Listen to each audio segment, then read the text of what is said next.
What's good, y'all? And we are live, man. That's right.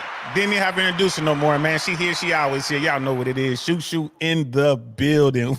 Okay. welcome to I Really Want to Know podcast. I'm DL Saint. And this right here is the beautiful Shu Shu in the building. How y'all feeling out there? And how you feeling, Shorty? Oh, I'm sorry. Hold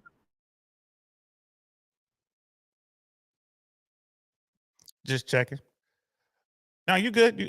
How you feeling? You good? You here? I'm good. My bad. My YouTube was going on in the background because I still want my channel to be play a part in viewership. So I got it playing in the background.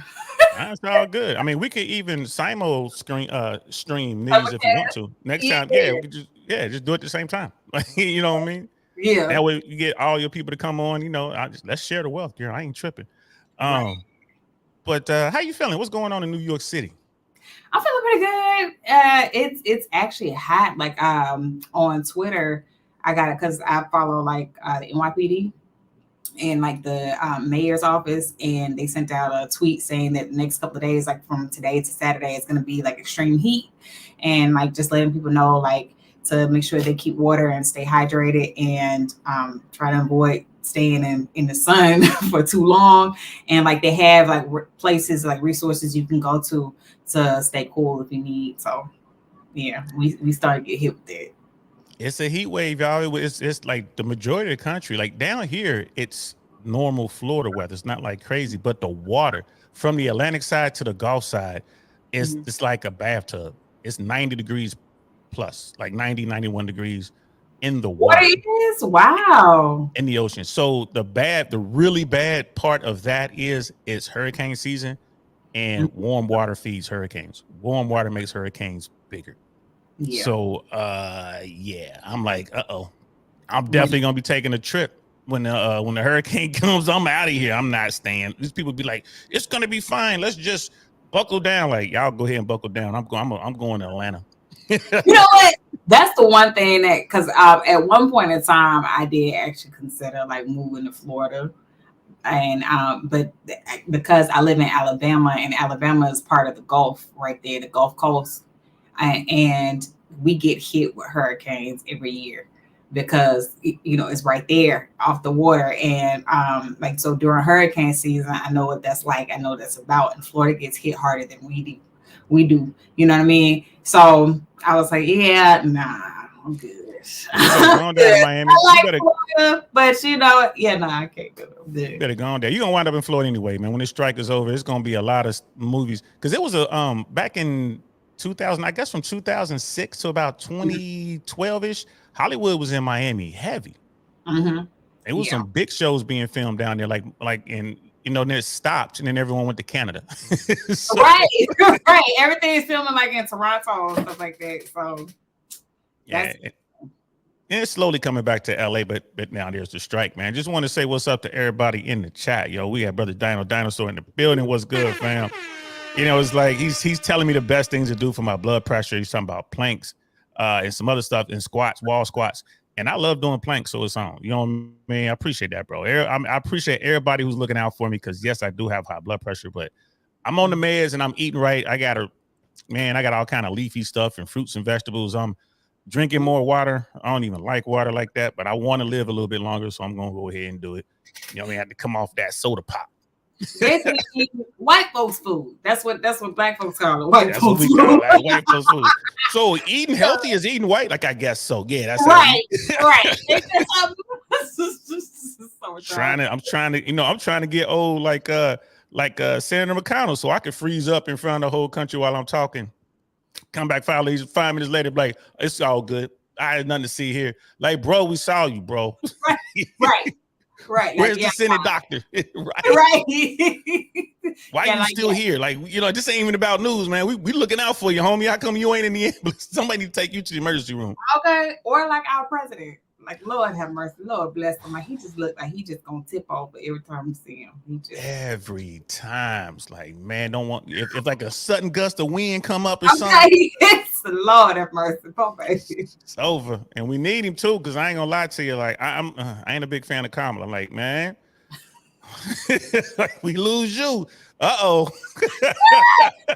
Ain't that something? You know what I mean? If the the head chief goes down, guess who's in charge? A black woman. Sister. That's what I'm talking about. A sister. HSBCU. Hey, you know what I mean? Historically black college, everything. Okay. Oh my goodness, she gonna be. I mean, it'd be cool though. It'd be cool to see a step show at the White House. I will go see that. You know know what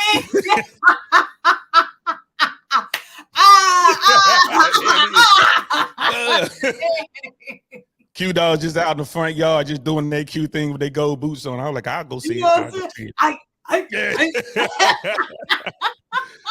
Boy, but Brother Dino wants to know if you've seen it's a movie like Evening Sister Shu Shu. Did you get a chance to watch the film 3,000 Years of Longing, directed by George Miller, starring Idris Elba and Tadai Swinson? Who's that? Tilda Swinton. No, I didn't. I didn't get to see it. At least not yet. Yeah, and he already knows I don't watch movies like that. Look, he was like, I know DL don't be watching good movies. I'm like, man, whatever, man. Go on somewhere. Like, y'all do be watching good movies when they come out. Hollywood ain't making none. That's my problem with Hollywood right now. They ain't hiring the good writers. We got an excellent writer right here. Right here. They ain't trying to talk to Shu Shu. Okay. And neither are they trying to pay us. Okay. We about to get into that too in a little bit, man. You know what I mean? He said Shu Shu looks all like 18. She sent me that picture. Listen, and believe it or not, I took a picture with not last year before last. Ain't that something? Looking good, girl. Looking good with your little pearl shirt on. I'm like, you didn't me get on a pearl shirt because the shirt had a little. That's right. They said a lady always has a good set of pearls. So I ain't mad at you. And Brother Dino, you're right. No more Twitter. It's X now. Yeah, everybody wants to rename stuff. Yeah, it's X now. Oh, right. Yeah. Yeah, so it's Elon Musk. He would. Like, you just gotta change something. Like, Twitter is Twitter, and it's popular because of what it is. Like, just leave it alone. It is people like it the way it is. Just leave it alone. I don't care about them people. SpaceX and X is how you getting down. This is what I'm doing. It's mine. X. Yeah, right. X. You know what I'm saying? You ain't got nothing else better to do. Like all that money, all them businesses you got plenty other stuff to keep you busy. So leave Twitter alone. I mean, what between trying to get to Mars and having a bunch of babies, I don't think he has a whole lot of time outside of that. But hey, what do I know? You know what I mean? Sister Candace is in the building. What's good? Good evening, Brother DL, Sister Shu Shu, and the chat. Good evening to you. We got Miss AKA lady in the building. What's good? I see you. AKA lady. If Tom get in the office, you gonna be up there stepping too. She will be. They be doing that thing. Yeah. Throwing up their little sorority gang signs. They be out there wilding.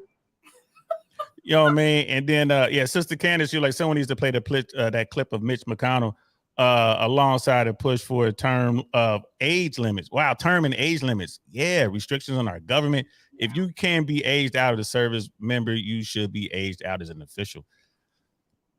Good point. Yeah, I agree with that. I agree with that. Reason is because like the person who is like leading the country, you have to be in good physical and mental condition. You know, like the last thing your people need to be worried about is if you're going to wake up tomorrow. You know what I mean? Or if like, you know, if you tip over, you trip, it's a honey, we don't need you making calls from a nursing home. Like that's just not what the country needs. Okay. I got a better scenario for you. You know what I mean? So you're sitting there talking to the president, then they walk in with that nuclear football, and they're like, Mr. President, you know, Russia has launched a limited nuclear attack against whoever, you know what I mean, Ukraine or whatever. This is the package that they used. We recommend that we do this. What are your orders? And he's just sitting there. Like, Mr. President, do we launch or do we not launch? He's just sitting there. It's like, that's what Bush did when they told him that the World Trade got attacked. He was sitting there with the little kids, they read stories, and he just sitting up there in space looking like Mr. President, the country is under attack. Yeah. We got two more pages. Two more pages. I want to see what what the big red dog does. All right, just two more pages. Clifford about to do something, man. Two more pages. Mr. President, we are under attack. He really just didn't know what to do. No, he didn't. In that sense, he people like, oh, he's in the military. Like, you got to see what kind of military training he had. He did not know what to do. And I just, you ain't had no drama. Like, all right, hey, little boys and girls, I got to go. President got to, I'm busy. I got something very important to do. I'll promise I'll come back. And that's all he had to do was get up and walk. And it's like, yeah, what are our options? What do we know? What's going on? But no, he just sat there. So I'm like, such a bad moment. Right. Such a bad moment. We got brother Jack Black in the house. My young knight, what's good, bro? I see you out there. So crazy, man. Sister Candace, someone born in 1940 should not be making decisions on behalf of American citizens in the year 2023. If they can, okay. If they check out, you know what I mean, and they are of solid mind and body, okay, maybe. But yeah, there should be age limits. Yeah. But then again, too, I mean, just to play devil's advocate, that's why you have a vice president. Because, like, if anything happens to the president, then the vice president steps in their place. Yeah. Like, I mean, yeah, we have that line of succession. We have all that kind of stuff. If people want to vote for someone like that, I mean, I don't know. That's going to have to be like a whole nother topic. That's like a whole hour of just sitting there trying to figure that out. I do believe in term limits, however. I believe in term limits and at every level. You know what I mean? Congress, Senate, we already have it for the president.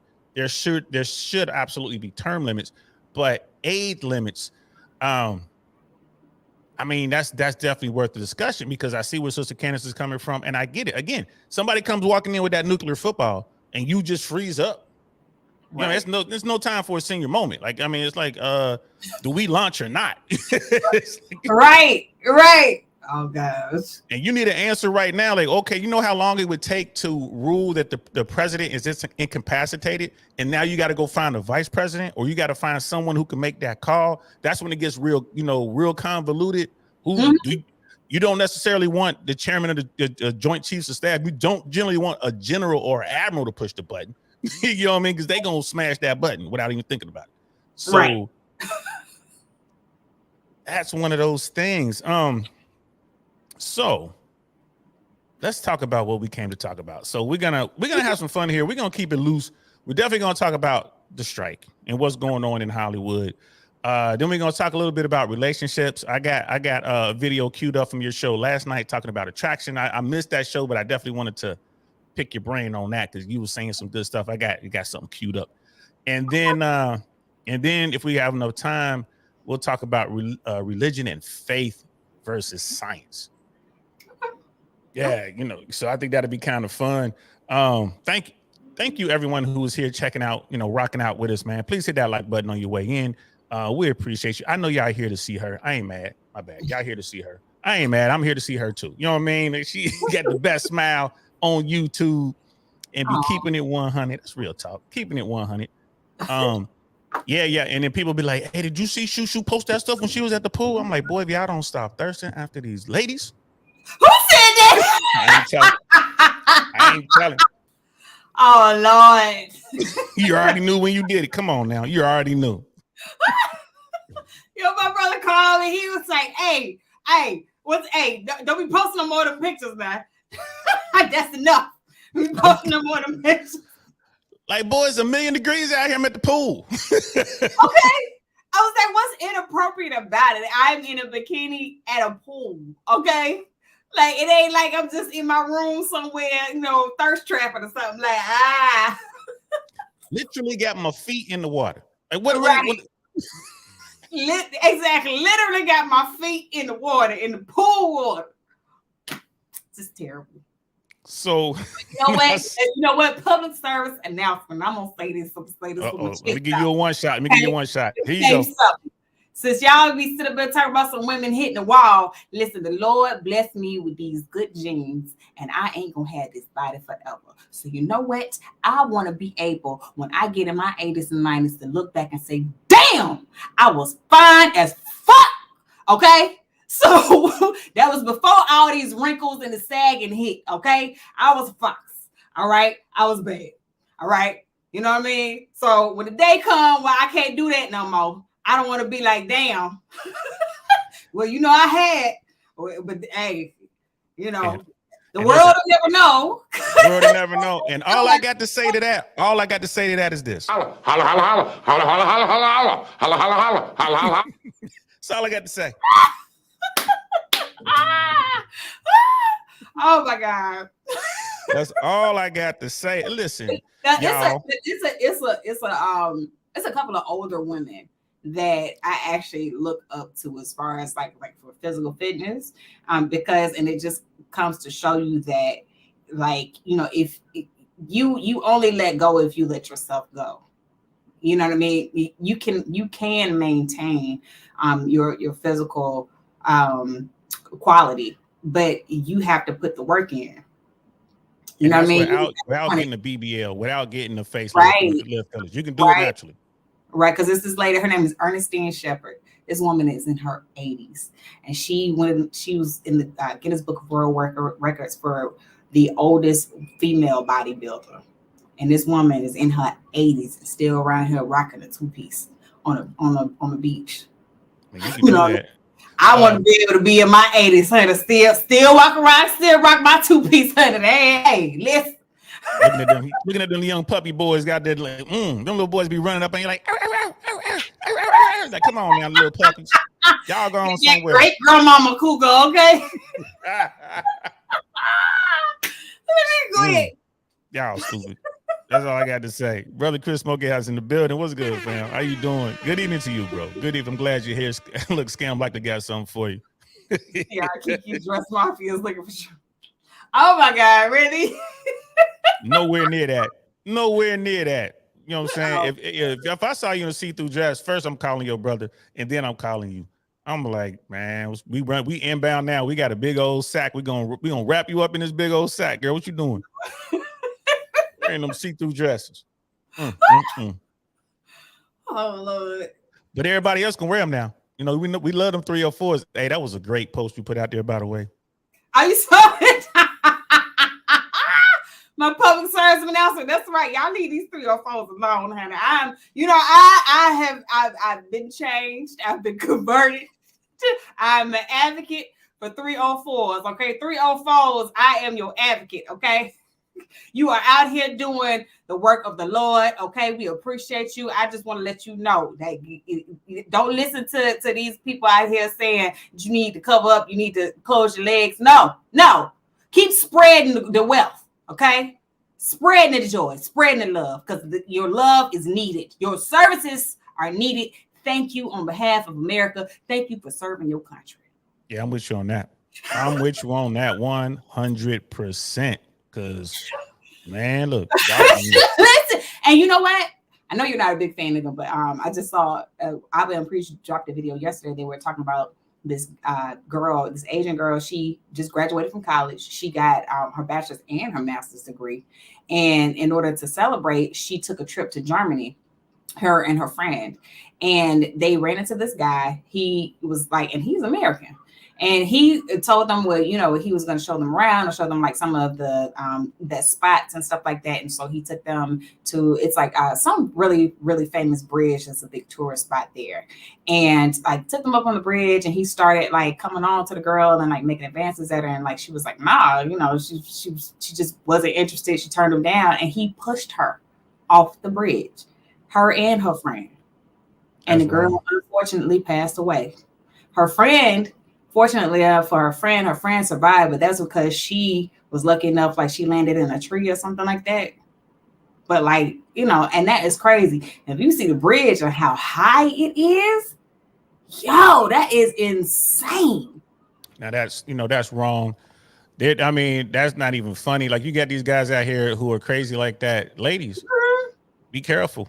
Be careful. Be careful where you are. Be careful who you with, and be thinking about security. I mean, you can try to push me off a bridge, but it's gonna get loud before I go. It's gonna get loud on that bridge. It's gonna get loud. So, right. And women are like, well, I got pepper spray. I got a taser. Like, man, you better get a 9mm. Okay. and have extra ammo with you. You That- come across yeah. somebody like that, tear them up. But that's just how I look at it, man. I love number 2 amendment. That's my thing, brother Chris. Brother Chris, he's a fan of Miss Shepherd. He'll do a deadlift session with her any day. Like she's an Okay. inspiration. I've never seen her. I'm gonna look her up. Brother She Rook's is. in the building. Look her up. I'm gonna look her up. Brother Rook is in the building, man. He's talking about term limits and bringing back the Heb's Head Festival of Ancient Kemet for older officials. Rook is one of the smartest people. Now, probably the smartest guy I know. Whenever I talk to Rook, I gotta have one of my history books handy because he's gonna get into some history. Like, all right, Rook, what are we talking about now? You know what I mean? I look it up, but I learned so much. Man. So, Rook, what is that, bro? Like, what is that? Did they fight? Is that one of those things where they had to fight to hold their position, man? Because I don't know what that is. Sister Candace was like, Haram, you talking about the 304 army. No, we need them. They are heroic, not Haram, heroic in this country. Okay. Yes. Okay. Listen. Public service announcement. You know what I mean? I'm gonna go to the White House and lobby for student loan forgiveness for all 304s who serve their country, who sponsor at least 5 incels. You know what I mean? Just help them out because they need help. So they gotta be confirmed. They gotta be confirmed. Now don't be just lying. They gotta be confirmed. Exactly. I'm with you on that. 5 confirmed incels. They are changing the world. Okay. You know what's so funny? It's so funny though. It was this one video I was watching because it's I forgot the channel that was doing a special report or investigation on it. Where this one reporter, she posed as an incel, like to kind of like go undercover and get a better understanding of the incel culture and stuff like that, and like what they talk about and all this other stuff. And so she was able to get this guy to talk about like just some of the stuff that they talk about like online and in the chats and stuff. And the guy was like, yeah, some of it can be kind of dark and da da da da da. And then he was like, she asked him, is he still a part of the incel group?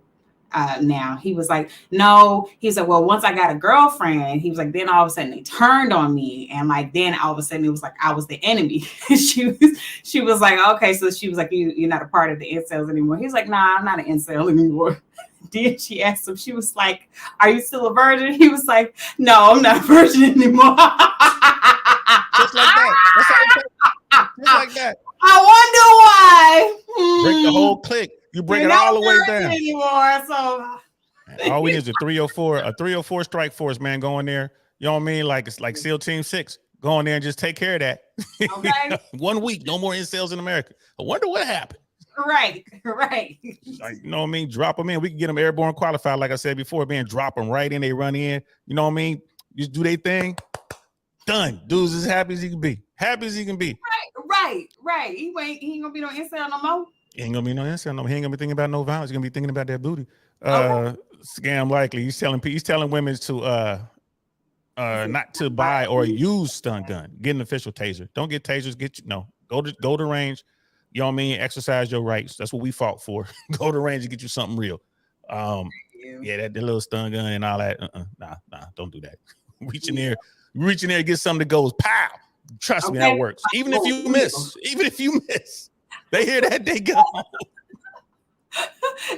Let's go. Pop goes the weasel. Okay, go to motherfucking weasel. Oh Lord, your girl be sitting there like, not pop go to weasel, pop go to weasel. Okay. Right. Everybody reaching to their bag like it's so right.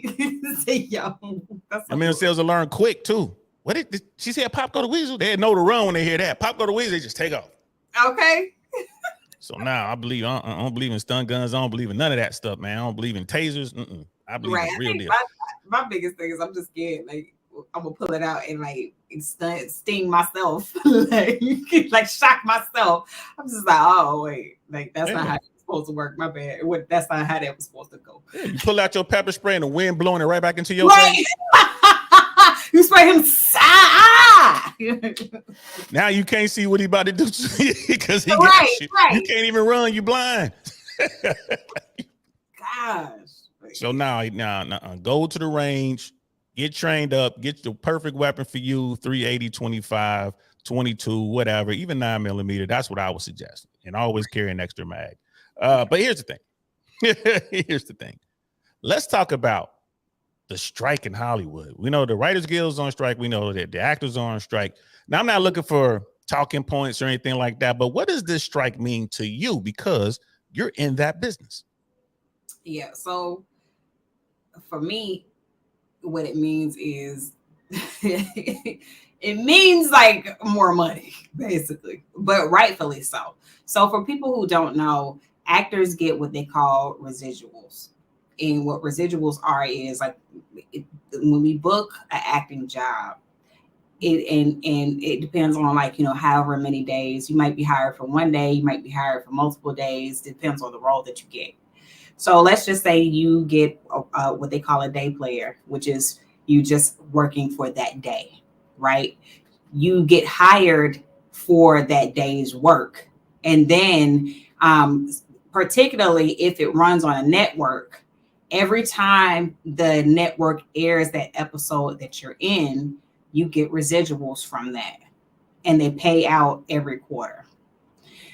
So what's happening is, and for a lot of people who don't know, the average actor is pretty much made up of those day players or the people who play like supporting roles and stuff like that. And they don't get the same salary as the A-list or the lead actors. So the A-list actors and the lead actors, like they have enough money like to ride this through. Whereas like the day players, they literally are they will become the equivalent of check to check actors. They live check to check, which means they live, but in our area of work is they live gig to gig. You know, so if they're not working, like they don't have any money, which is where the residuals come in at. Like it really does come in handy. like their residual check can be your rent, it could be student loan, it could be, you know, and it just depends on how many times they aired it and like, you know, what the terms of like what was negotiated in your contract in terms of how much you get. But at the same time, those checks come in handy, needless to say. And so what happened is like when streaming came along, initially nobody really knew how to monetize streaming. So that wasn't negotiated in our contracts. So what happens is like when you get hired to do a Netflix show or an Amazon show or something like that, or a movie, you get paid for that day or the extended time of the role that you have. And that's it. You are now unemployed.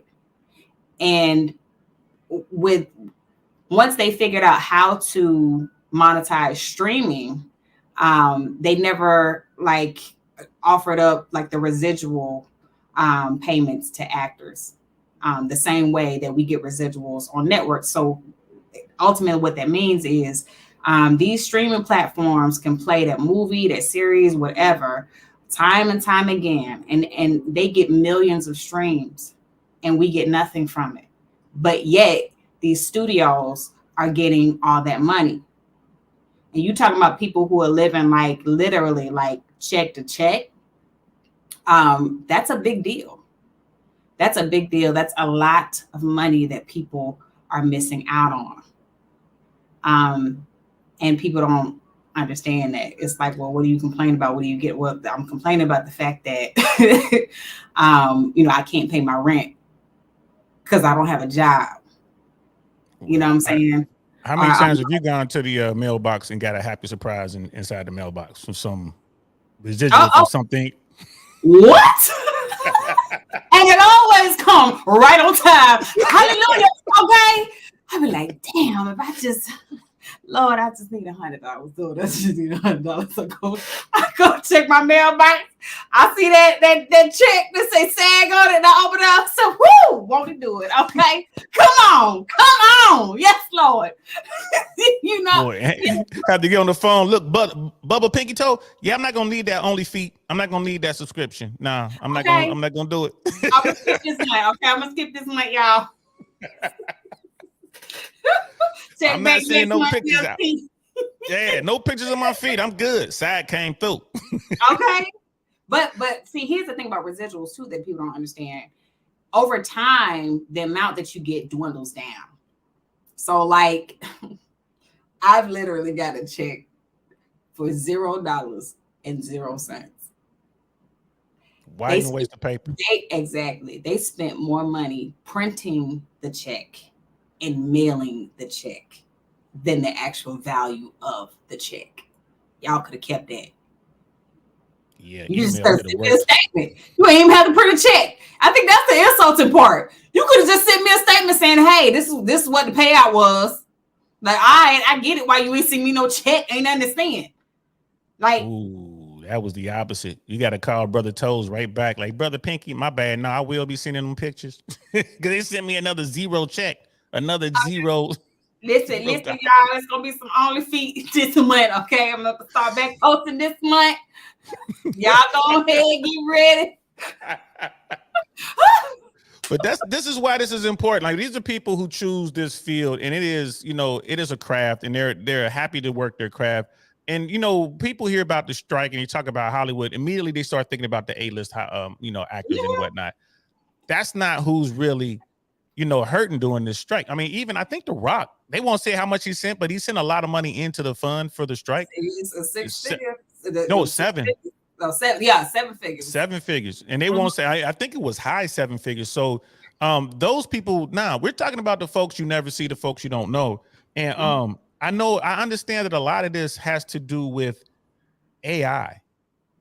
And some of it is too. AI is a part of that too.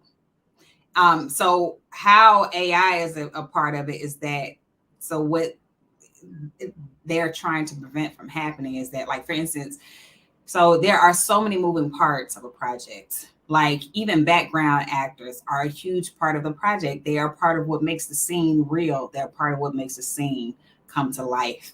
And instead of using like background actors, what they'll do is like they're edit in background actors using artificial intelligence. So, right. they can have someone that actually looks like you, and that's your face, your likeness, your everything, but yet it's not you.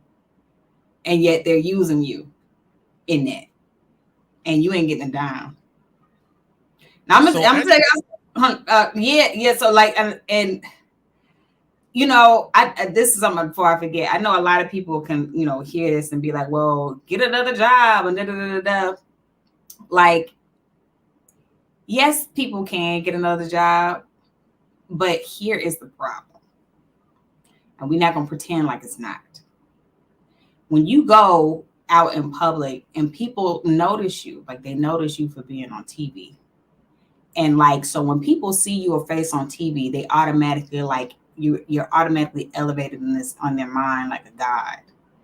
You know what I mean? Like you're special.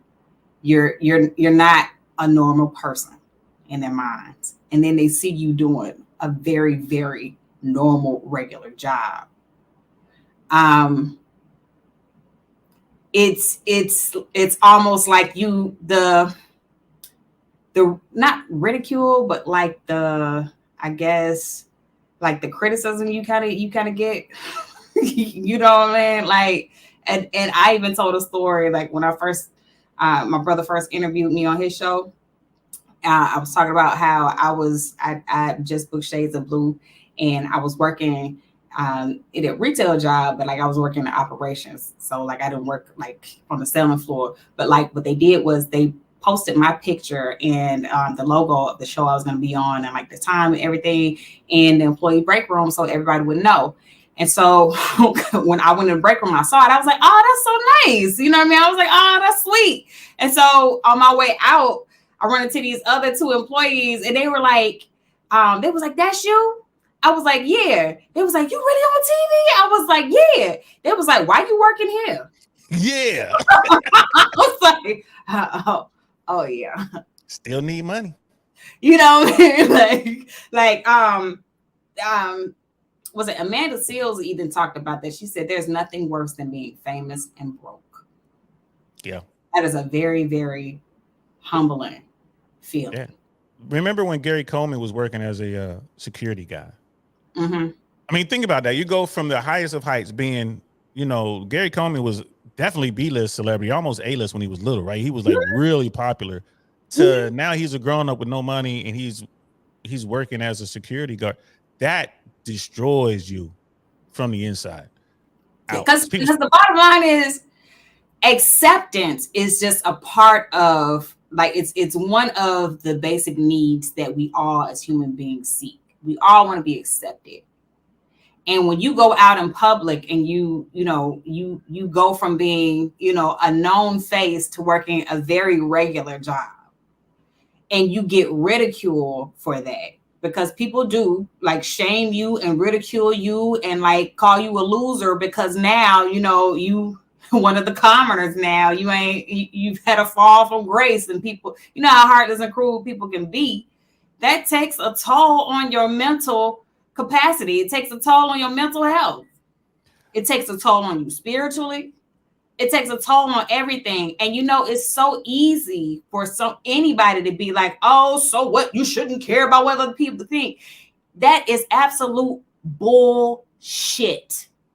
Because everybody cares to a certain extent what other people think about them. Everybody does. Everybody does. Otherwise, you wouldn't wear designer clothes or wear makeup or drive nice cars or buy the nice timepieces and all the rest of it. And this is like, I've never wanted to be a part of Hollywood. That's not my thing. I was a cool kid and I love being behind the camera, and I get pleasure out of putting things together and building something out of nothing, taking an idea that was in someone's head, and then we put it on paper in the form of a script, and then we take that script and we get a set, and then we build the set out and we actually make that idea become real. That's cool to me. But I will say this, shout out to my man Ty Barnett. Like, that's my dude, Ty Barnett, top tier comedian. You know what I mean? Doing his thing. Ty was on Last Comic Standing and got all the way to the end, and he lost to a guy who has cerebral palsy. So this is an American show, and it's like, and the guy he lost to was Josh Blue. Josh Blue is another top tier comedian. But the thing is, it's like, I'm with like Ty. We going places, man. We're doing the red carpet, like we're doing the Hollywood thing, right? This is the first time I got into the real cool kid circles, right? And I'm here to tell you, when that went away, I mean, it was crazy. Even I felt it. I'm like, oh, what, we got to wait in line? Oh, what, we can't just walk through the back. We ain't walking on the red carpet no more. And like you said, like, people will, call you a loser, whatever. What's worse than that is when people stop calling. Right? That's the worst part about it. They stop calling. And speaking of stop calling, like ain't nothing worse when people call. They come to you, be like, so when you gonna be on this show? When you gonna be on this show? When they hire me, that's what I'll be on. That's what I'll be on there. Yeah, like, oh yeah, it's up to me to choose it. Like, it's up to me. Like, people really think that you just walk onto a set and like, I'm ready. This was mine. Roll the camera. Let's go. Like, I'm ready for my close-up, Mr. DeMille. Like, who's this lady out here? And that is not by far how it works. Like, if I were to just show y'all like or list out like the projects that I've auditioned for, y'all would like be floored. How many pages would that be? God. Damn near a phone book. You youngest don't know what a phone book is. Okay. About that big. You know what I mean? But like, almost doesn't count. Not just in Hollywood, like, that's good. But also in the real world, don't nobody care about what you almost got. They just want to see what you've gotten. Right. And how long before your agent stops sending you out on auditions if you don't book them? So, and this is especially true like for big agencies, like major agencies, you have like 90 days after they sign you to start actually booking work. And if you don't, then you fall by the wayside. 3 months. You got this many months to produce. They got they gonna rock what the clients is booking. Wow. And that's the thing. Like, how many for people who don't understand, an audition is simply a job interview. You know what I mean? You think about how, like, just in the average workforce, how many resumes you have to send out just to get one interview. And then how many interviews you have to go on before you actually get hired. That is the same process. That is how the acting in the audition process works. You submit your resume. Your manager has to submit your resume, and they submit your resume to a lot of gigs. And then once you get called for an audition, you come in, you audition for it. You might get it, you might not. You know what I mean? And then here's the thing: if you do get what they call a callback, they may call you in 3-4 times for the same role, and you still don't get it.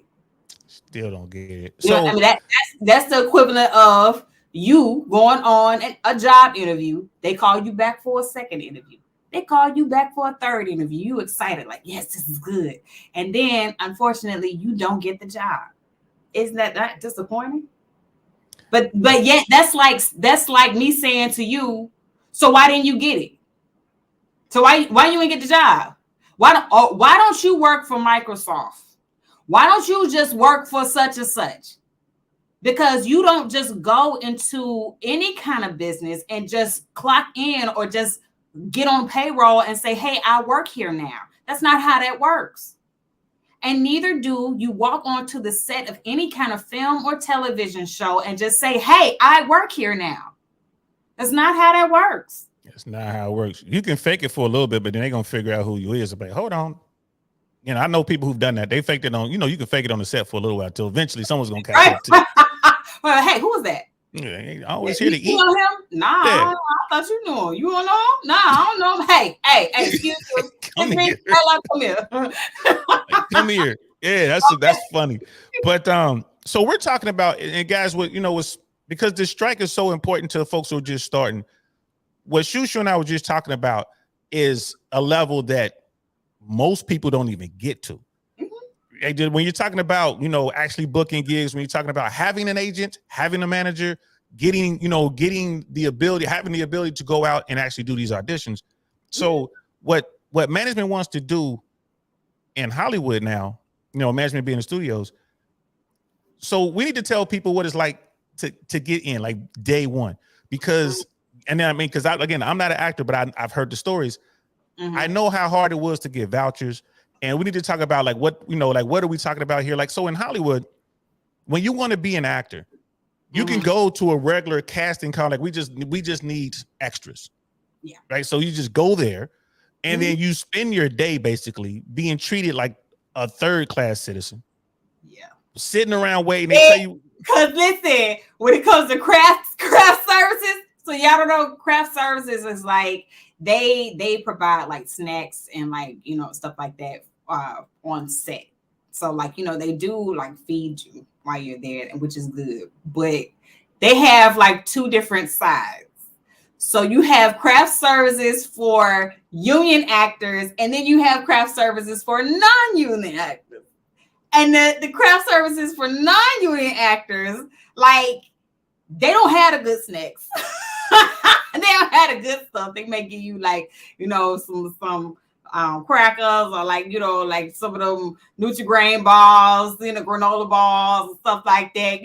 Something real cute, like some juice or something. And then when you look over there at the union table and you like, damn, they got like, all the good stuff. You know what I'm saying? They got like Doritos, and then like, they got all kinds of stuff, Snickers and Skittles and like giant Ranchers, like all the good stuff.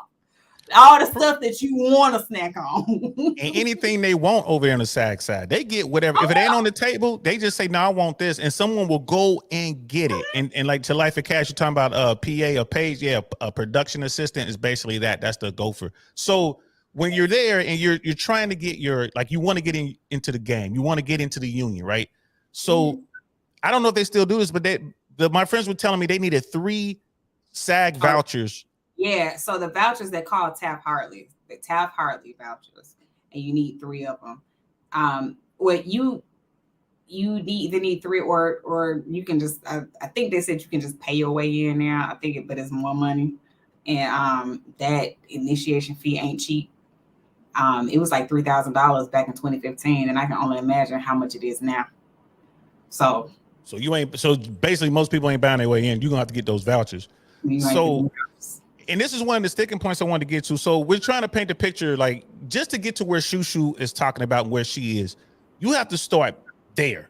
And then you're trying to work your way in, you're getting dumped on. It's horrible. It's horrible. But the studio now will have you sign waivers and they will scan your body, like scan your image. Yeah. And this is the problem, because now it's getting to a point where they don't even need you to waste your day. You come one time and they can use your image infinitely. Definitely. Yep. And this is one of the sticking points. So again, you ain't doing that to Brad Pitt. You ain't doing that to The Rock. You ain't doing that to Denzel Washington. But if I came walking, if DL Saint came walking in there like, oh, I want to be an extra and waste my day, they scam me. And guess what? They don't ever need me to come ever again. Right. Yeah. And they ain't gonna pay you ever again. And they ain't gonna pay you. They ain't gonna pay you that day. You don't get paid. And now you say a lot of times you don't get paid as an extra, but sometimes you do. It's just pennies. Right. Yeah. Yeah. It is. Yeah, it is. I don't know. I don't do extra work anymore. Not because I'm just above it or anything. It's just that like it's hard to go from like being a principal role to then like going back to being an extra, and then like the treatment you get as an extra. Somebody gonna recognize you. Like you're a peon or something like. If I saw you on the set, and you doing extra work, and I saw you on the set, I'll be like, "Oh, what's good, Shu Shu? Where your trailer? Let's go back to your trailer." You'd be like, right." But you do have some actors who do it like if they like maybe they're off that day and they just trying to make some extra money because it can be a good hustle now, like for real. And particularly like depending on what region you're in too. Like in Atlanta, from my understanding, they don't really pay the extras that well. In New York, you can come up on a grip though, working just doing extra work.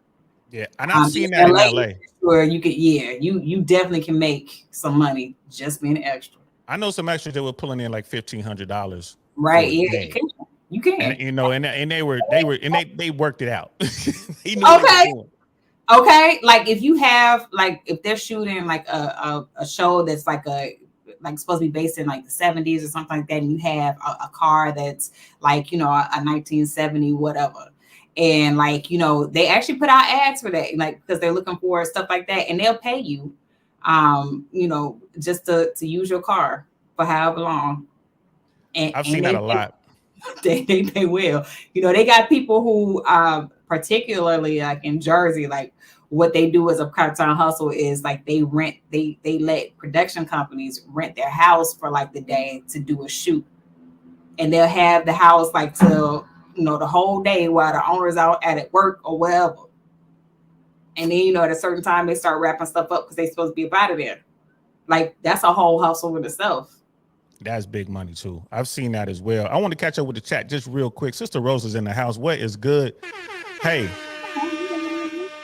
good to see you, sis. I truly hope you are resting and you are well and preparing yourself. I'm not sure how public you have made what's going on, so I don't want to I'm not going to say any more, but yo, sis, I'm pulling for you. I'm here for you. Hit me up. Anything I can do, I will if I can. So good to see you here, love. Bro, we got Wonderful 34 in the building. What's going on? Like I said, Life of Cash is here. Brother Diane, like I said, I'm going to be showing everyone's chats, but I'm not going to be reading all of them. Brother Rook, right here, like he did work on Resident Evil as an extra, and Rook told me the stories behind. Like Rook's a big dude, and they had like took extra time doing his makeup, and he was like the top zombie. Like the director was coming over. The director actually went up to Rook. I think he was about to leave. Like, man, I've had enough of this shit. He was about to go, and the director was like, "No, please stay." And he kept inviting him back. And people don't understand that's huge to have the director go up to an extra and ask them to do anything. Like, please stay. I need you for this shot. So Rook's got a bunch of stories like that, yo. So maybe he'll share some of them. But yeah, so wait, I see Dre Rocco in the chat too. What's going on, Dre? Yes, I see you, Dre. What's good, fam? Dre, Dre, I need to get a hold of you, bro. I want to talk to you about that incident in Ohio with the K9 officer. who was like a local cop, and then the state police were out there for a traffic stop. Bro, Dre, we gotta talk about that, man. How do I get a hold of Trey? Shu Shu, you got Dre's info? You got brother Dre's info, like his Instagram or something? Mhm. Yeah. I'm gonna get your Instagram from Shu Shu, bro. I'm gonna hit you up, man. I definitely want to I want to talk about that. I don't know if you guys have seen it in the news, but yeah, it's a cop thing, and what they did, boy, it's yeah. I got I talked to Dre about that. It's not his state, but and thank you guys so much for being here. Please, like, subscribe if you haven't done so already. Please, like Sister Rosalind said, yes, it's public. So listen, Sister Rosalind she is fighting right now, man. She is a survivor. She's a cancer survivor, and now she's going at it again. There's another bout that has shown up. So, again, YouTube brings us together. But when I found out, there's just someone who's always there for me. She has her own channel. She's doing good things. Great person. When you hear stuff like this, man, I don't like it when I hear these sort of things. And in this, you feel so helpless. What can I do? What can any of us do? But I tell you what, I'm gonna put my Cash App up here, and anybody who would like to donate on this particular stream, every dime will go to Sister Rosalind for whatever she may need. That ain't no joke, and that's coming from a warrior. I've been in my share of scraps. I've been in my share of fights, all sorts of types of fights. I've had my life in danger a lot of times. It's never fun. But something like this where you don't even have someone to really fight. You know what I mean? Like, it's so, and I'm bad at this, y'all. But I'm just gonna put my Cash App up, yo. Y'all can hit me there, Sister Rosalind. You can put up your own personal one if you want, if you have one in here. And any super chats, any super stickers, anything that comes in on this episode, I'm gonna send it to her. I'm gonna send it to her, all of it. Now I ain't playing, y'all. I ain't tripping. I'm gonna send it to her. So, she's in a fight for her life, y'all. Like, so, it is what it is, and we gonna support each other. That's what we do. And Sister Rosalind, I'm here for you. I can do whatever I can. I wish you weren't so far away. I could come up there and see you and make sure you're good. So yeah, there it is right there, y'all. Let's do that. Let's support our sister, man. That's some real shit right there, y'all. And that's all I got to say about that. Like Forrest Gump. I don't even know what to say. I'm bad in these things. You know what I mean? But that's all I have to say about that. That's all I got to say about that. You know what I mean? But any donations to my Cash App today on this stream, any donations as far as super chats or anything like that, it's all going to her to help her definitely take care of whatever she needs to take care of. Brother Joe's like, Dre is like, yeah, we could talk. Let's definitely talk, man. I would love to get your view on that, man, especially law enforcement background, your law background, bro. I would definitely love, yeah. Yeah, he's saying this. It's like it's fucked up, but we can talk. It was crazy what happened, y'all. And I've been waiting I could find somebody that would be great to talk to on that topic, man. So yeah. Sister Candace, prayers to you, Sister Rosalind. Yes, absolutely. Definitely prayers, man. Pray to whoever it is y'all pray to. You know what I mean? I'm an equal opportunist when it comes to guys. I pray to all of them. I rarely talk to God, but I've been talking lately because I want this to turn out good for our sister, for real. So when an extra goes to Hollywood to be an extra, they already getting dumped on. They already begin the dirt thrown in their face. And now Hollywood wants to be able to take their image and use it forever and not compensate them for it. That's worth the fight. Yeah. I tell you what, it's so funny. Like, and this is why it's important for anybody who's interested in acting or in just being in film and television. Anyway, this is the importance of the unions, because this is what the unions do.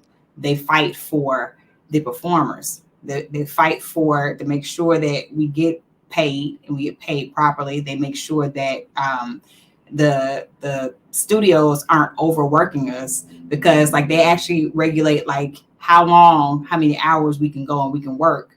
And then, if we go over a certain amount of hours, they still hold us there. Then then what constitutes overtime? And then they make sure that we are fed while we're there. You know what I mean?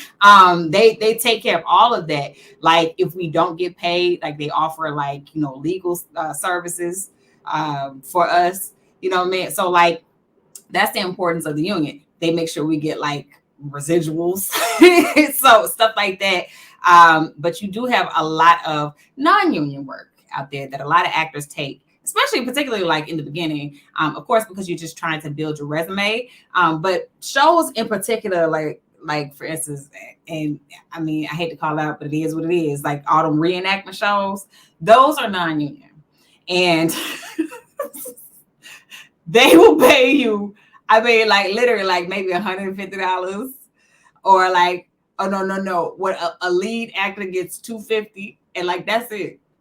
And mind you, they will run your episodes for years.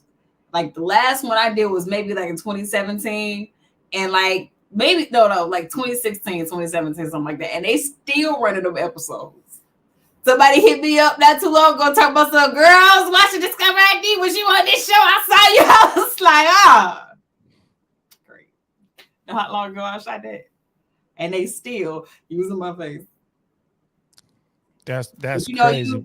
You take it because you need something to put on your resume, or sometimes you go for so long without booking a job, you just take it because it just makes you feel like, oh my God, at least I got something.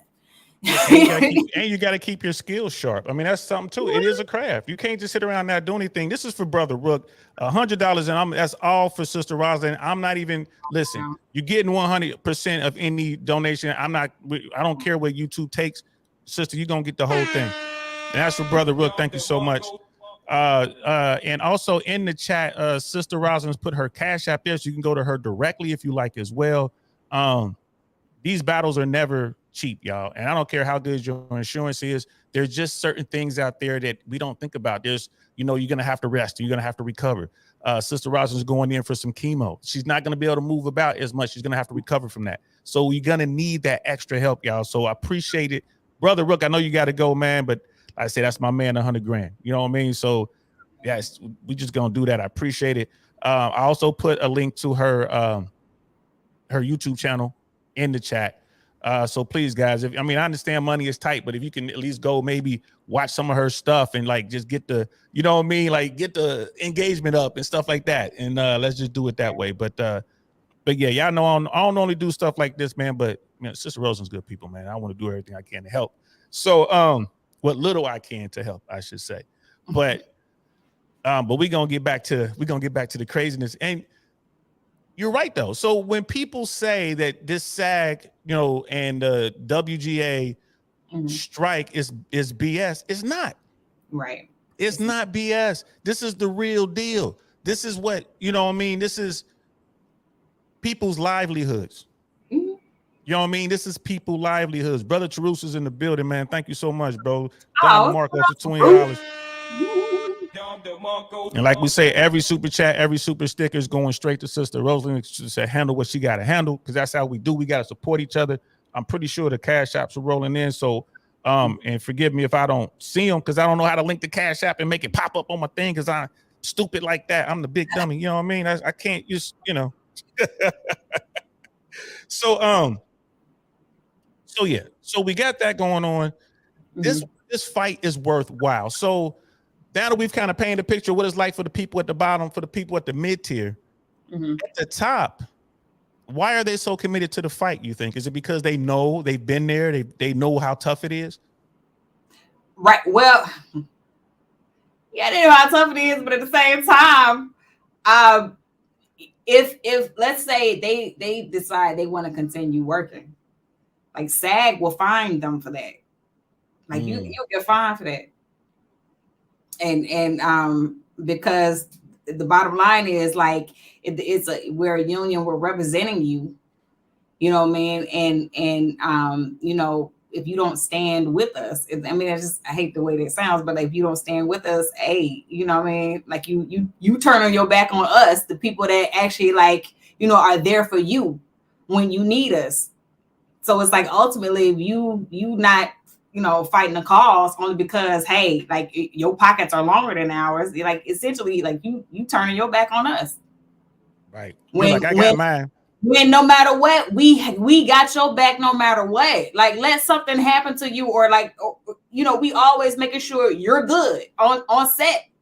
making sure you get your money, making sure that the studios aren't getting over on you, making sure they doing right by you. And then this is what you gonna do? You gonna turn your back on us? Okay. Well, pay up. Your money that long, pay up. Pay up. I mean, and a lot of people might think that, well, that's just, I mean, it sounds like a gang. It's like, oh, either you with us or you're against us. I'm like, but you know what? It has to be that way. I mean, it's like you're going to come up, you're going to take full advantage of all the protections that the union provides. And then something like this happens. It's time for the big fight. This type of fight hasn't happened in Hollywood since Ronald Reagan was the president of SAG. So think about that. And here's the thing about this one. It's not looking like it's going to end anytime soon. Because the networks, they like, and I thought this was a rumor, but it turned out to be true. One of the executives actually said, it's like once they start losing their apartments and their lights start getting cut off, they'll come back around. Yeah, they have a point. That's absolutely, that's like, a fact. That is crazy. And then I'm gonna show you how petty they are. It's a picture circulating on Twitter right now where Universal Studios, like not the theme park, but the actual studio in California, they have these trees that are like in front of and like all around the studio. They literally cut all the limbs off the trees so that the people protesting wouldn't have no shade out there, just in the full-blown California heat protesting. They like, all right, you want to protest? Okay, you ain't gonna protest in our shade, though. How about that? How about that? And they broke the law when they did it. Okay. They broke the law. They don't even care about the police. And they did. And they did. Like, they had the Arbor Foundation come and like investigate why they cut the limbs off the trees, because you can't just do that. Like you said, that's not legal. And but of course, you know, they big time, they got big power attorneys, and attorneys said, oh, well, we always prune the trees, and we always prune the trees this time of year. You prune the trees in the middle of July, one of the hottest months in the summer. On record. Okay. That heat wave y'all hitting right now, been out there on the West Coast. Okay. You decide to prune your trees in the middle of the hottest, like one of the hottest summers ever? Yeah, right. Like, come on. They being petty. So, like, and that just let you know, like, they really don't care. That's just how messed up it is. When you talk about unions, right, and you talk about why managers, why owners don't like unions, this is why right here. Look at what's going on with UPS. Right, the teams who were threatening to strike, and they would have gone on strike tomorrow. No, not tomorrow, but at the end of the month. They were going to strike at the end of the month if, you know, they couldn't get some demands met. And yes, they are demands. I'm glad too, because I ordered some shoes. They ordered them delivered by UPS. Thank y'all. but when you look at it, right? So that whole thing, like, you know, and then, you know, owners and stuff like that, they'll turn it around and they'll say, well, you know, like the average UPS employee now is going to be making $100,000 a year. You know what I mean? This is not a good thing. You know, they owners will say all these things. Like, I'm wearing a hat, Patrick Bet-David. I'm gonna do a show on this. I'm gonna do a deal short on this. I'm a huge fan of Patrick Bet-David. I met the guy, I respect him, he's a good guy. But I don't agree with him on this. You know, he's saying like they're gonna get $100,000 a year, the average employee, and where you think that money's gonna come from? They're gonna charge you more money, you know, using UPS. Here's the thing, right? And I'm union. I got on my NACA shirt, National Air Traffic Controllers Association. We 100% union proud over here, baby. Union proud. I would not have my job, right? I would not have had my career as an air traffic controller were it not for the union. We would not be able to keep you safe while you're flying around in these airplanes were it not for the union. The stuff that managers want to do and the stuff that the owners, you know, people want to do to satisfy the shareholders and all this kind of stuff. Yeah. They don't care about safety. They don't care about you, right? They just don't, right? It's all about the bottom line. If it's cheaper to risk your life and just pay it out later, if it were to happen, they'll do it. Yeah. So they wouldn't have to pay somebody to keep you safe in the first place. I'm just keeping it 100. And when you look at UPS, the $100,000 they were talking about, right? I was like listening to, because they were harping on it. You know, Pat, PBD, if you're watching this, man, I love you, bro, but you're wrong on this one there. So he was like, the average salary today because of this union, because the managers, they gave into their demands, like, okay, we're going to pay you because we don't want you guys to go on strike. I'm sure there was other things in there. Hopefully UPS was able to get some air conditioning in them trucks. They out there running around in this heat with no AC. They just got a fan in there. So they do hard work, running up and down stairs and stuff like that. They do hard work, right? So $50,000 a year is pretty much what they were making in 1995. I know because I was going to work for UPS, and I'm gonna save the story for the stream I'm gonna do. Just know this: I was in my youth. I had just got out of the Army. You know, I was hardcore paratroop. I was in the best shape of my life. They worked so hard that I refused to do it. Like, I ain't doing that. And they were paying $50,000 a year. This is like, and this was for me, it was like 1996, but 1995, 96, that's how much the average salary was. So UPS just won. So the average salary now for UPS is $100,000. I looked it up. $50,000 in 1995. Purchasing power today is equivalent to $100,101 a year. Yeah. So what did they get? You can't even call that a raise. What they got doesn't even barely keeps up with inflation. So everyone's talking about how much money they're paying them. Do I need to pull up the numbers on how much money UPS has made since COVID? Stop it. Stop it. Oh, and please, because people like really don't understand economics. I don't know. If you make it $100,000 a year, especially the low $100,000, after taxes, that is not $100,000 anymore. I don't understand how people just don't know that. Well, maybe you don't know that because I don't know if you don't do your own taxes, or maybe it's just because, like, you know, they don't understand, like, with each tax bracket, like how much you have to pay out. But like, that's not $100,000 anymore after Uncle Sam get his cut. You get what I'm saying? And then you got to talk about health benefits and all this other stuff, like 401k, all that come out your check. Like, it's still like, it's so, yeah, the gross amount might be $100,000, but let's talk about what the net amount come out to be. That's so different. Okay. Different. And then in benefits and stuff like that, what you got left over? You ain't got enough left over to handle. Do the math, goddamn it. Because think about it, the average American can't handle an unexpected expense of $400, maybe $500, right? Think about that. That includes Americans who are making $100,000, $120,000 a year. Because what are they going to go out and do? They're going to go out and buy themselves a house. This fitting that money. Why? Because they want people to look at them a certain way. You see how all this stuff is starting to come back. You want to be perceived a certain way. Oh, you a big baller making $100,000 a year. $100,000 a year in LA or New York is nothing. What? Okay. Nothing. Listen to me. Like, they have this affordable housing program, okay? And what affordable housing, the program is about is, so in New York City, they have HPD and then HUD, right? So HUD, like that's pretty much from my understanding, it's like the everybody all over. Oh, what's going on, Rush? So from my understanding, they have, like, HUD is available all over the United States, right? But then HPD is that Department of Housing, Preservation, Development, something like that. So they have one program for low income people, and then they have housing assistance for people who are middle income people, but so basically they're the working poor.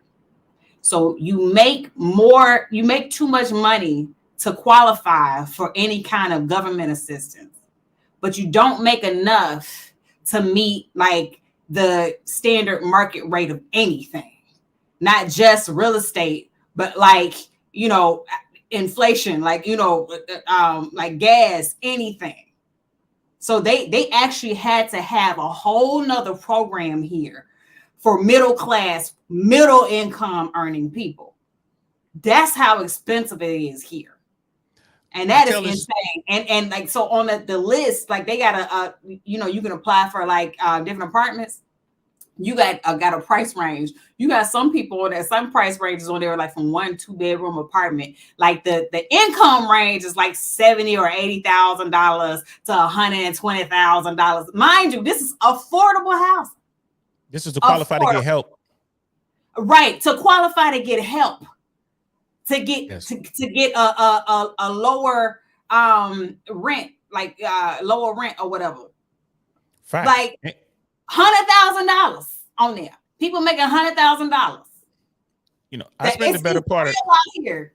Yeah, I spent the better part of 20 years in LA, right? So I'm here to tell you that there are people in LA. I don't know about now, I've been gone for 3 years, but when I was out there, there were people in LA making $60,000, $70,000 a year living in their car. They could not afford to get an apartment because if they got into the apartment, they can't afford the car, they can't afford the insurance, they can't afford the registration fees because California registration fees are just, I'm like, bro, every time I used to go into the DMV, I'm like, could you put a mask on, please? Not because of COVID, because y'all robbing me. I prefer to be robbed by somebody with a mask on. Y'all rob me, y'all know y'all robbing me, but they getting robbed too. You know, so it's one of those things.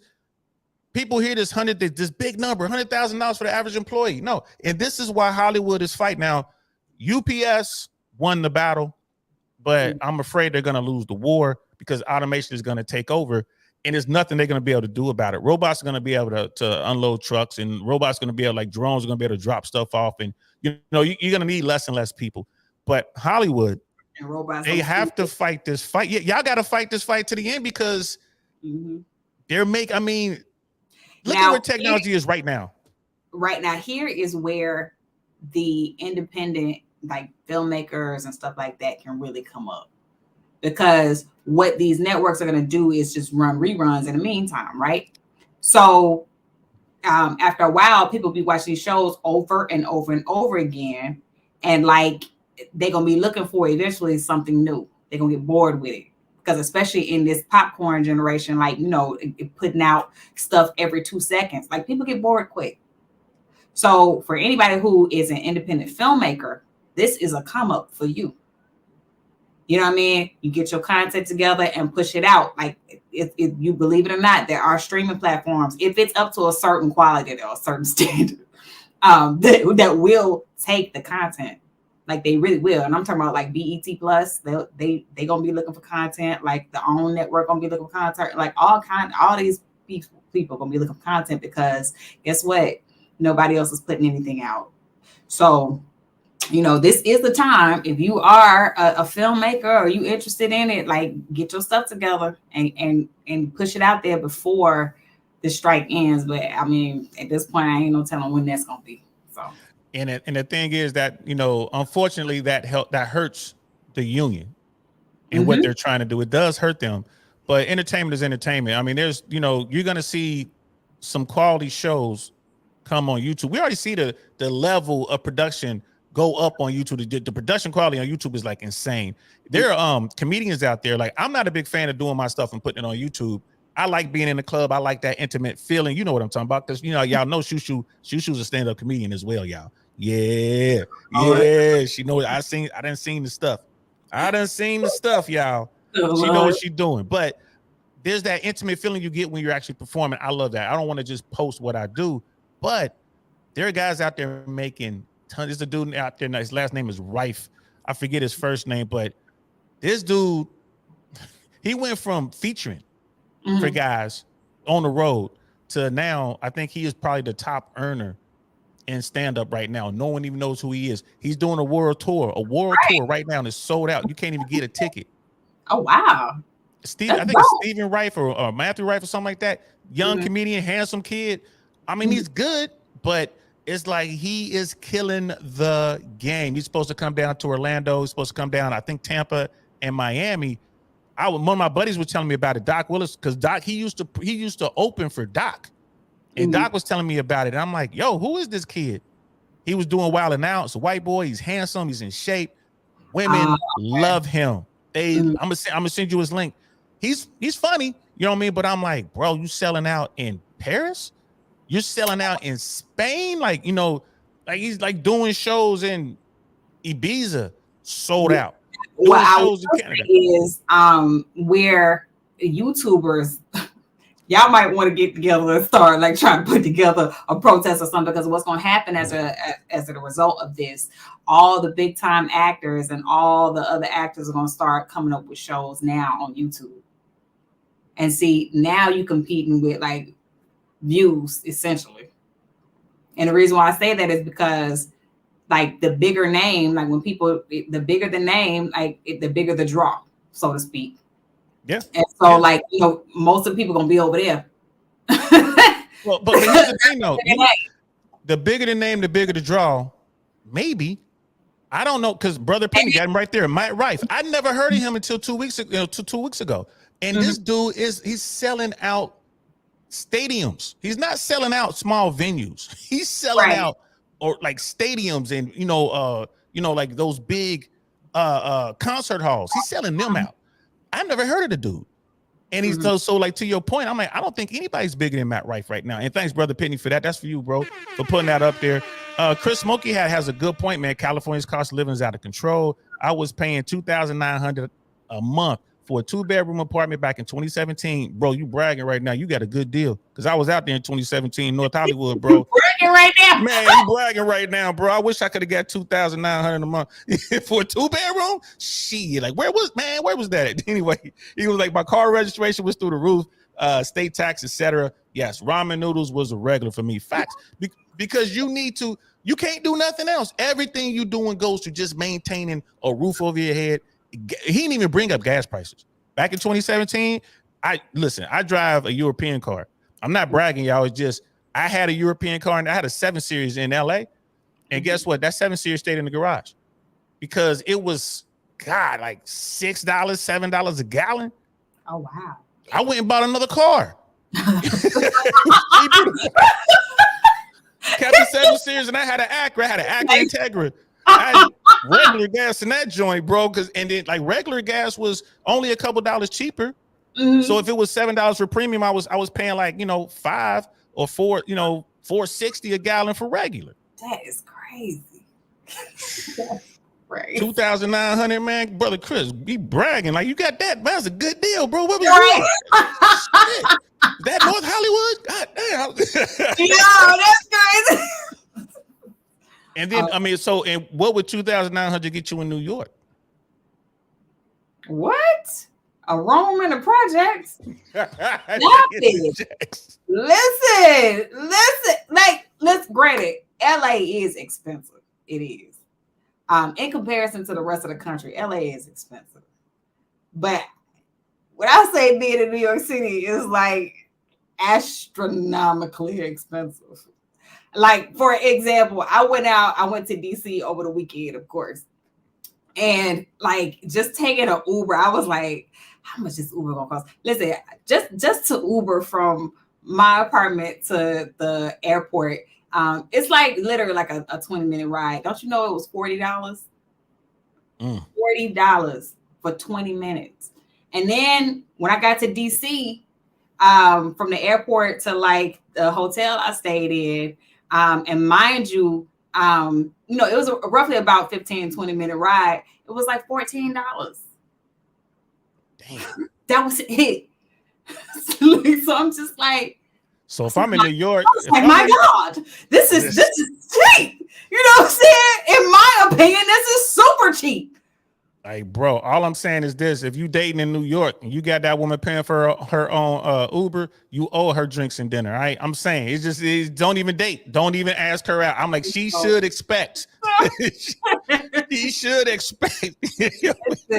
Oh my God, it's astronomically expensive to be like it's crazy. It is crazy. I got. Oh man, we got Dallas in the building. My man Lincoln Banks is in the building. What's good, fam? Good to see you, brother. Good to see you. I need to catch up and see what y'all doing in Dallas, man. I need to catch up with y'all, bro. But hey, the MTA. Hey, listen, MTA not better. They super expensive, and then on top of that, as if they ain't high enough, and the service getting worse and worse, they talk about going up on the fare again. Like, stop it. For somebody what? Got to pay for the loss of revenue in them skyscrapers. What? Somebody got to pay for the loss of revenue. Listen, always somebody got signal malfunctions or Like, oh, it's train traffic. Oh, somebody jumped on the tracks. Listen. We pay y'all to keep service moving efficiently. Okay, I'm just saying. I ain't mad at you, brother. True's got a point though. Like, you know, and that's what Sister Shu Shu was saying. Like, actors, like talented people, creatives need to take advantage of this. But again, as a union guy, it's hard for me to co-sign on that because yes, I want you to go ahead and get that quick money, but the union is going to secure that long money. You see, the fight has to be fought. And I think that the thing is this: management knows, ownership knows they're going to win this battle long term. Yeah, just like UPS know they're going to win this battle long term. AI is here; it's not coming anymore. It's here.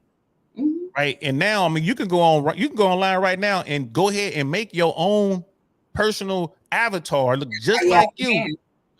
And now you in the Matrix for real. Right. So, and Matt Rife he's funny. I ain't gonna lie to you. Matt Rife has talent. I ain't mad at him. And the way he's doing it is amazing. He's raking it in. He is raking it in. But hey, you know what I mean? So I think the fight needs to be fought. But you know, you got to win these battles, but I think the war is lost. Now, and that's coming from a union guy. I'm a union guy, but I just, and if you're sitting there and you're thinking, well, you know, the managers, the owners, they'll take care of us. They will not. I'm sorry. They will not. I mean, some may, you know what I mean? Some, but the majority of them, they're never going to pay you what you're worth. They're cool letting you work yourself to the bone, work yourself to death. And guess what? You're not even getting a gold watch anymore. Who has a pension? People get mad at me because I'm retired and I got a pension. Well, no. Like, speaking of pensions, this is how the union works too. So you also get like, you get insurance, and you also get like a 401k, or not 401k, but like a retirement fund, right? Okay. So the part of like what these production companies or these networks have to pay into is like when they hire you, they also have to pay into your retirement fund. But here's the thing. Now you have to qualify for health insurance, meaning in order to keep your health insurance, or to get your health insurance and to keep your health insurance, you have to book and work a certain amount of gigs per year. And that's per year. Every year. How many? But you have to earn a certain amount of money, a certain amount of income from SAG. So and that's in order to keep your health insurance for that year. So every year you have to work enough gigs and earn enough money to keep your health insurance. Yes, and that's pressure. That's a lot. Because right now, what if you were just like, all right, I'm just one project away or whatever, and now this hits, and guess what? You ain't getting it. You just lost that. Right. Yeah. So, and then, you know, like everyone's talking about pensions in the chat. Yeah, that's a thing of the past. There's no more gold watch. You know, people. I'm old enough to remember when the grown-ups were working at they had a career, they were working for a company, and they never wanted to leave. They wanted to stay there. They wanted to do 35 years to get the gold watch and pension. That was their life. I can't tell you. Only people I know that get pensions these days are government related. I don't know anyone in the private sector that's not CEO level that's working for a pension. The CEOs, I mean, they got golden parachutes and all that. And I'm not mad, guys. I want to be clear. I'm not mad. Get your money how you get your money. But I see the disparity there, and I see how it hurts our country in the long run. But people get their little pennies. You know, people run around like, hey, we at UPS, hey, we making $100,000 a year. That's what you should have been making, homie. Y'all had to fight to get that. Yeah. That's what you should have. And ownership is like, we were supposed to be paying them $140,000 a year. Right. So, I mean, it is what it is. And Brother Pitney is right. You know, when he talks about these A-list celebrities and like making the transition, people, y'all don't realize how much goes into a production.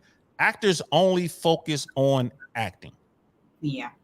I mean, that's just what it is. If you're directing, you only want to focus on that. You don't want to be like, if Shu Shu and I decided to do something and we need a set, well, who's building the set? We are. right? Yeah. Who's sourcing the extras? We are. Who's paying for the food? We are. Who's taking care of all of the equipment? Who's making sure everybody's happy? So you want to talk about who's who's getting the script, who's who's managing supervising the scripts, right? Right. Who's running down to Kinko's to get all the copies of the script? You know how much paper you need to do a 5-minute scene? Okay. You think Denzel Washington is doing that? You got to take care of your star. I don't care what level of production you are. The star wants to be treated like the star.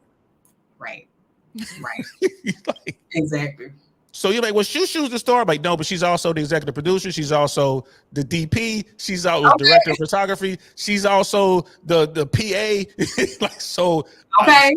right. Like, she's owners. She's the owner. So, and we're reaching into our own pockets to get the money out. So it's really hard. And when you in Hollywood, you can only get as good as what's the name of Don Cheadle? You can only get as good as Don Cheadle if you put in the work and do the theater stuff and do the film and do the TV. That's the only way you get great. Right.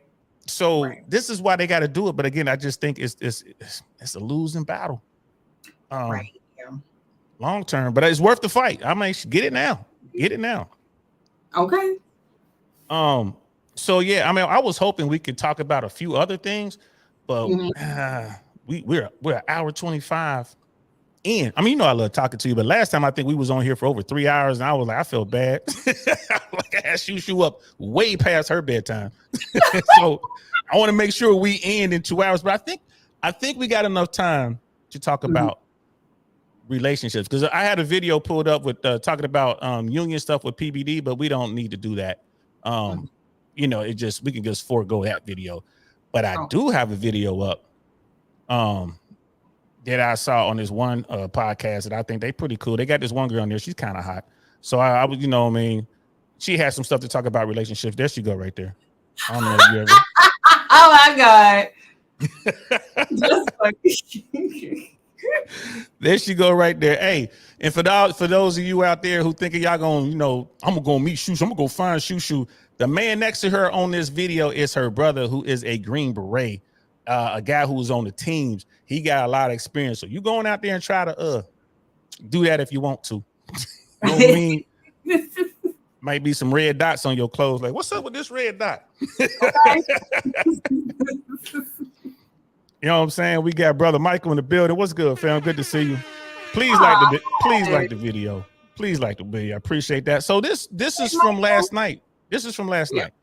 So last night you guys were talking about attraction in relationship. So this is the part when you were actually talking about, like at the very beginning when Mandriel was talking about she ain't got no real job or whatever, and then you went in to talk about different attraction, I guess, triggers or whatever. Did you want to set this up, or we may just roll right into the video? You can roll right into it, because I'm not sure which part this is. Okay, here we go, y'all. Let's check this out. This is from Unapologetic with Mandriel and Shu Shu. This is on the Black Man Unfiltered Network. Please go over there, like and subscribe. Here we go.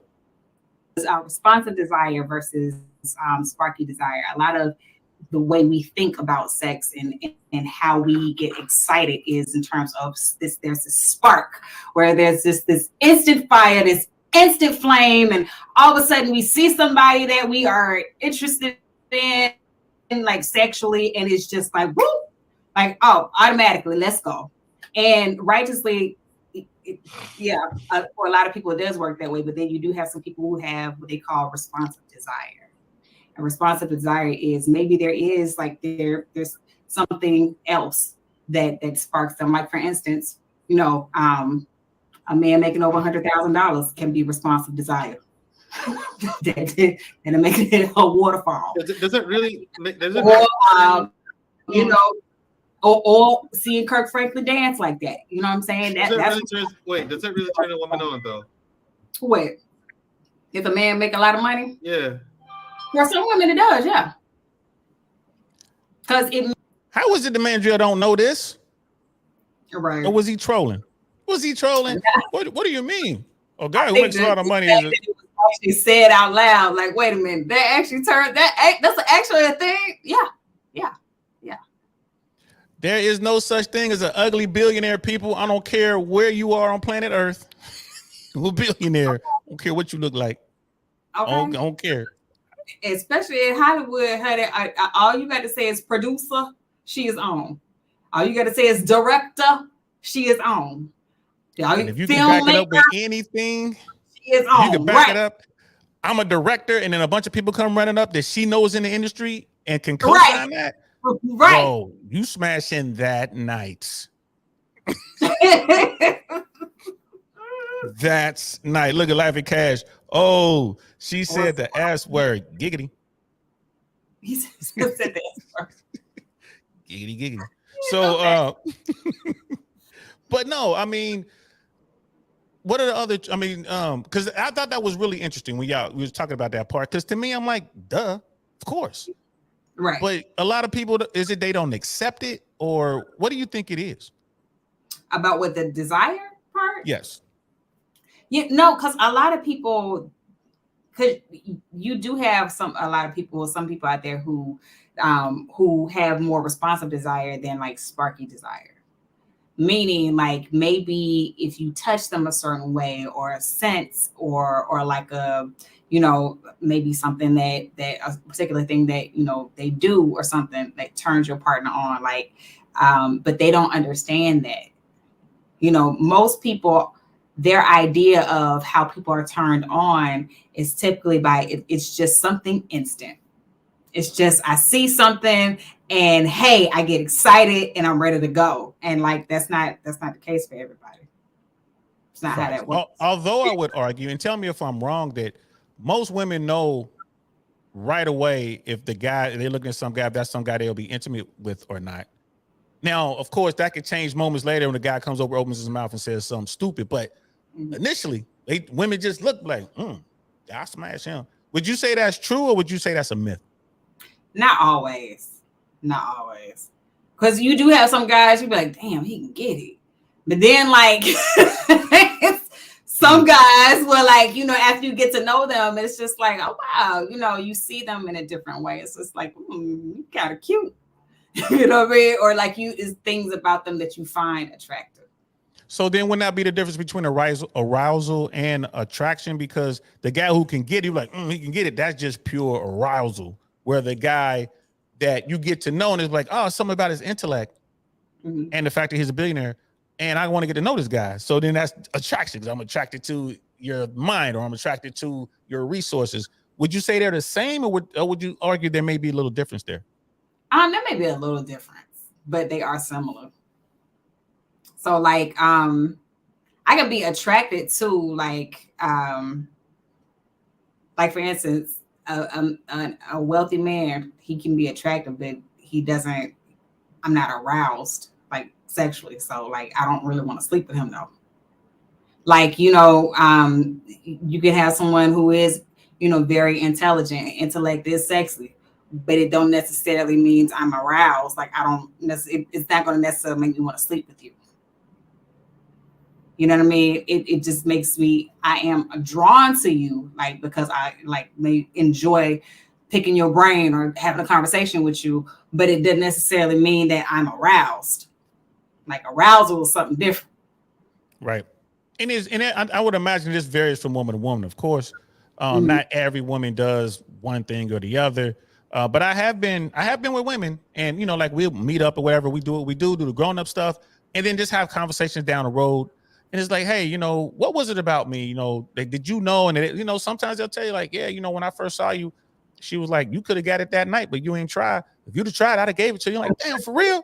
I was mad. It took a whole month. Because I was mad. Yeah, could have smashed that night. It took the whole month. You know what I mean? But she was like, but no, she was like, I would have just had sex with you and it would have been just that. But we got to know each other and it was cool. So it was a little bit of a difference. So she's like, I like being around you. So this is how we got here. I'm like, wow, you know what I mean? Okay. And I was young, but that's when I began to understand that part of the game. And like, like I said, like brother Life of Cash was saying, he was like talking about height requirements, you know what I mean? But sometimes you can stand on your wallet, facts, you know what I mean? And it kind of goes into what we're talking about. Again, there's no such thing as an ugly billionaire. And with how many women, just making up numbers here, like the percentage, how many women would you say will pass up a billionaire. A nice guy. He's not a weirdo. He's not abusive. He's not mean. He's just unattractive billionaire. Like short dude is, you know, little overweight, you know, he's kind of shy, introverted. How many women would say, you know what, even though he's a billionaire, I can't be with him? Versus how many women be like, come on, let's go. I want part of this billion. You would have the majority of women still take them. It's just that they won't be faithful, but they'll take them. You know what I mean? Now you do have some women who are just like, you know, yeah, even though he's a billionaire, I just can't do it because it's not about his money. You know what I mean? So it's just like I can't be with him. Like he don't do it for me. Like, yeah, he got, you know, it's nice he got his money, but as soon as he touched me, I just my skin crawls. Like, I can't do it. Just drop. So yeah, so it was, of course, and that kind of makes sense. I mean, people, you know, you hear that all the time. I'm like, I ain't mad. I mean, of course you would want to take I mean, he's a good guy. He's not going to be mean. He's just, you know, whatever. And she'll feel bad about it. You know what I mean? Because she's banging a pool boy or she's banging, you know, head of security. She'll feel bad about it, but she'll still stay in the house and get that bread. And that kind of answers Brother Truth's question. He was like, you know, well, if he's a billionaire, he's attractive, but he's 5'1". It kind of falls into that. You know what I mean? Why Skinner Man Cave? Women don't know what they're aroused by. Some don't. It could be anything. Like you said, though, it could be a cologne. It could be a fragrance, a mix of fragrance. It could be something in his eye, like the way he looks reminds her of something. A lot of women don't know. Right. And it could just be different things. It's not necessarily one thing that typically like turns us on. Like it's different things. So. All right. And Sister Candace, like if he wasn't leading with his wallet, how would you know? Facts. A lot of dudes do lead with their wallet. Some guys who have a little bit of game. This is something I started doing once I got into as an air traffic controller. Once I got hired by the FAA and I was like really secure financially, you know, with my career. People will ask me what I do, and I'll be very vague about it. Very vague. You know, if we're in somewhere, like if we're VIP, we got a bottle. Let's say I got the bottle. You know, women that come talk to me and they're trying to figure out, I'm like, oh, this ain't my section, this is his section. And it'll be like one of my dudes or one of the guys I know ain't got no money. And I'll be like, no, this is his section. He got it. Because I'll sit back and see what happens. And sure enough, I mean, it wouldn't be instantly, but sure enough, you will see her work her way over there. Right. To talk to dude. And it's like, hey, chalk it up to the game. And then, of course, she'll figure out. The thing, though, like if, and that's something we talked about on that stream, too, how huge of an impact that conditioning it has on us, like in our relationships, like how we condition boys and girls has a huge impact on our relationships. Like the fact that men feel like they have to lead with their wallets. Why is that? Well, let's go back to like when we condition boys and girls, like, you know, in adolescence about sex. And I'm gonna tie it all together. So you tell boys, okay, you know, make sure you wrap it up. Don't bring no babies in here. That's the extent of the conversation. There is no, okay, this is how intercourse works. And like, you know, you should make sure you wait for the right person. Just wrap it up, you know, and don't bring no babies in here. That's the conversation that most people have had. And for females, it's even worse. Don't have sex at all. It's a sin. It's an abomination. If you do it before marriage, it's a sin. You're going to go to hell. The only man you should ever have sex with is your husband. And then other than that, you know, you're going to die because the Lord going to cast you to hell. You know what I mean? But then, and when you get married, though, but the man you marry, your husband, has to be able to provide for you. Provide what? Provide a nice, a decent, comfortable lifestyle. He must. How do you provide? Do you ask? You know, because for y'all that's asking, you provide by working, earning money, and bringing that money home, because that's the role that has been assigned to man. So when we go out through life, we get out of our parents' house, we get to be adults. And now we in the dating game and we wonder why women are naturally hypergamous. No, women have been conditioned to go for the man who has the bag, who can provide for them, and not only provide, but provide a certain lifestyle. Because I never have I ever heard a man who cares about his daughter ever advise his daughter to go to a man who can't provide either what he has or better. I've never heard him do it. And that's not what you will get. And even to add to that, and here's where conditioning women, particularly putting like all these negative ideas about sex in their minds where it hurts them in their marriages. You have so many men out here who are married and they are complaining because they have sexless marriages. But what it does is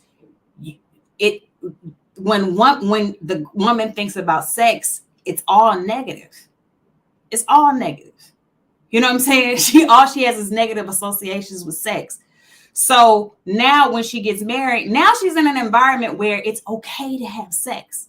It's okay. She's not going to die. She's not going to go to hell. It's not a sin. And it's okay. But still, it's been embedded and programmed in her that sex is bad. It's wrong. It's not a good thing. And that switch just doesn't automatically switch off because now she's married. It's not how that works. It's a TED talk that I watched. This woman, she's like an advocate now for where she teaches why it's important to talk about sex and stuff like that. And she was talking about that was part of her experience. She grew up, her parents taught her, of course, wait till marriage and stuff like that to get married. And once she finally got married, she said, a couple of years into the marriage, her husband came to her and he was like, he had a conversation with her. He was like, I'm not getting as much sex as I would like. And, and she was like, she appreciated him coming to her. And she was like, the problem wasn't that she didn't want to have more sex with him. She just didn't have a desire to do it. You know what I mean? And so she ended up going to a sex therapist about it. And during the first session, the sex therapist was like, she was like, tell me everything that you've been taught about sex. And she was like, after she described everything she was taught, the sex therapist said, well, no wonder you're having problems. She was like, everything you've been told about sex is negative. Why would you desire to do it? Your impression of sex is negative, that it's a bad thing. Couldn't you also argue that she's not aroused by her mate? Well, if you go back and watch our video too, because the video that we were like commenting on, it was a woman. She's a sex educator, and she teaches people about sex. And let's just be real, dear. Nobody really have a conversation that's about us with us about sex, and our extent of sex is just a bunch of talk that we've gotten really amongst our friends who really don't know what they talk about either, because for many of us, our parents were just too afraid to have the conversation because they felt like having a conversation about something that is completely natural is encouraging their children to go out and do it. And it's not that, because the bottom line is whether you talk to them or not, if they decide that they want to do it, then guess what? They're going to do it, whether you want them to or not, but you at least want them to have the information, proper, real information. And you want it to come from you and not their little friends that are all the way wrong because they don't know what they're talking about either. And I agree with you there because that goes into parenting. And as a parent of a beautiful 14-year-old daughter, yeah, I have conversations with her, and we do it in bite-sized chunks. You have to know your child, you have to know where your child is, because I know when I was growing up, because you hear these numbers, like you get into like the manosphere and all this stuff, right? You hear these numbers. Women are more sexually active girls are more sexually active than boys, although the number isn't as likely. When I was younger, it's less kids having sex. That's what I'm trying to say. It's less kids having sex. However, of the kids who were having sex, there were more girls having sex than boys, right? And then we definitely have this sexless man thing, which was the whole beginning of the show. We were talking about these incels, and you know what I mean, had the 304 army going in over and help them out. So we got that going on. More so it's more girls out there, more women out there getting sex. Even though they've been told it's bad and it's taboo. I know for a fact you tell somebody not to do something, they're gonna go do it. Right? So we got that.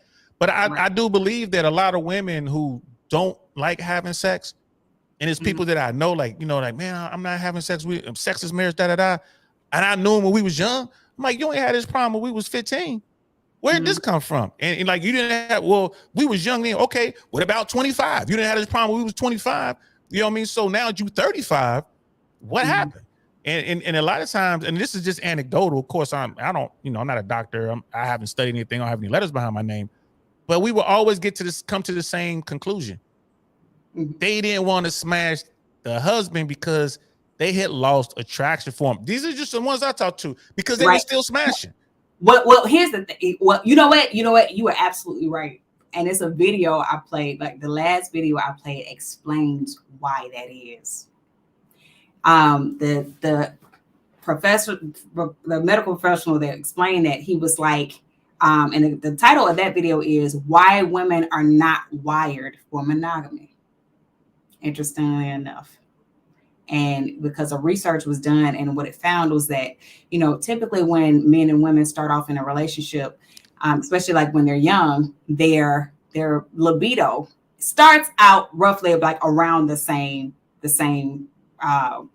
place, right? They on the same level, but typically over time, a man's like urge or his libido like dwindles like gradually over time, as opposed to with a woman, hers, like her desire like crashes like more rapidly and a lot sooner. And a lot of that is because it goes into how we're conditioned, how we're programmed.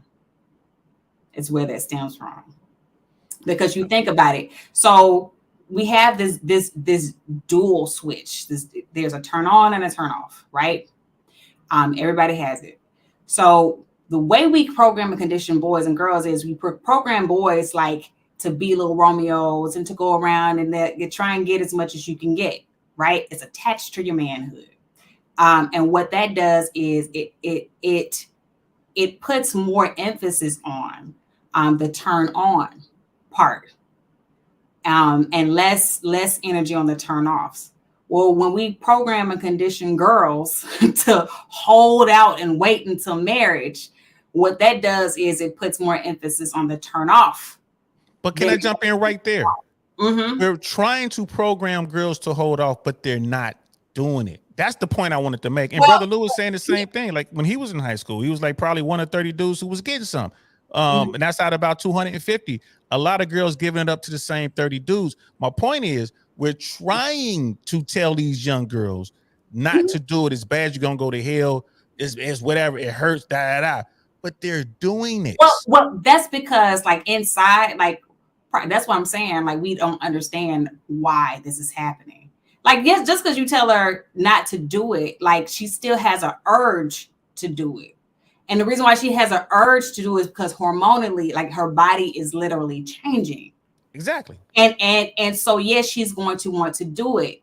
But after a while, like when you try and program her, or you're going to go to hell, what it does is it harps on her conscience. Because now she's been programmed that it's wrong and stuff. So that's why women will have these stints where, oh, I'm celibate now. Oh, I need to get myself together. Oh, I'm saving myself for marriage, even though you're not a virgin. And the reason being is because you feel bad because you feel like you've done something wrong, which you haven't essentially in actuality, because that is very natural. To have sex is very natural, but you feel bad about it because you've been told that it's bad, it's wrong.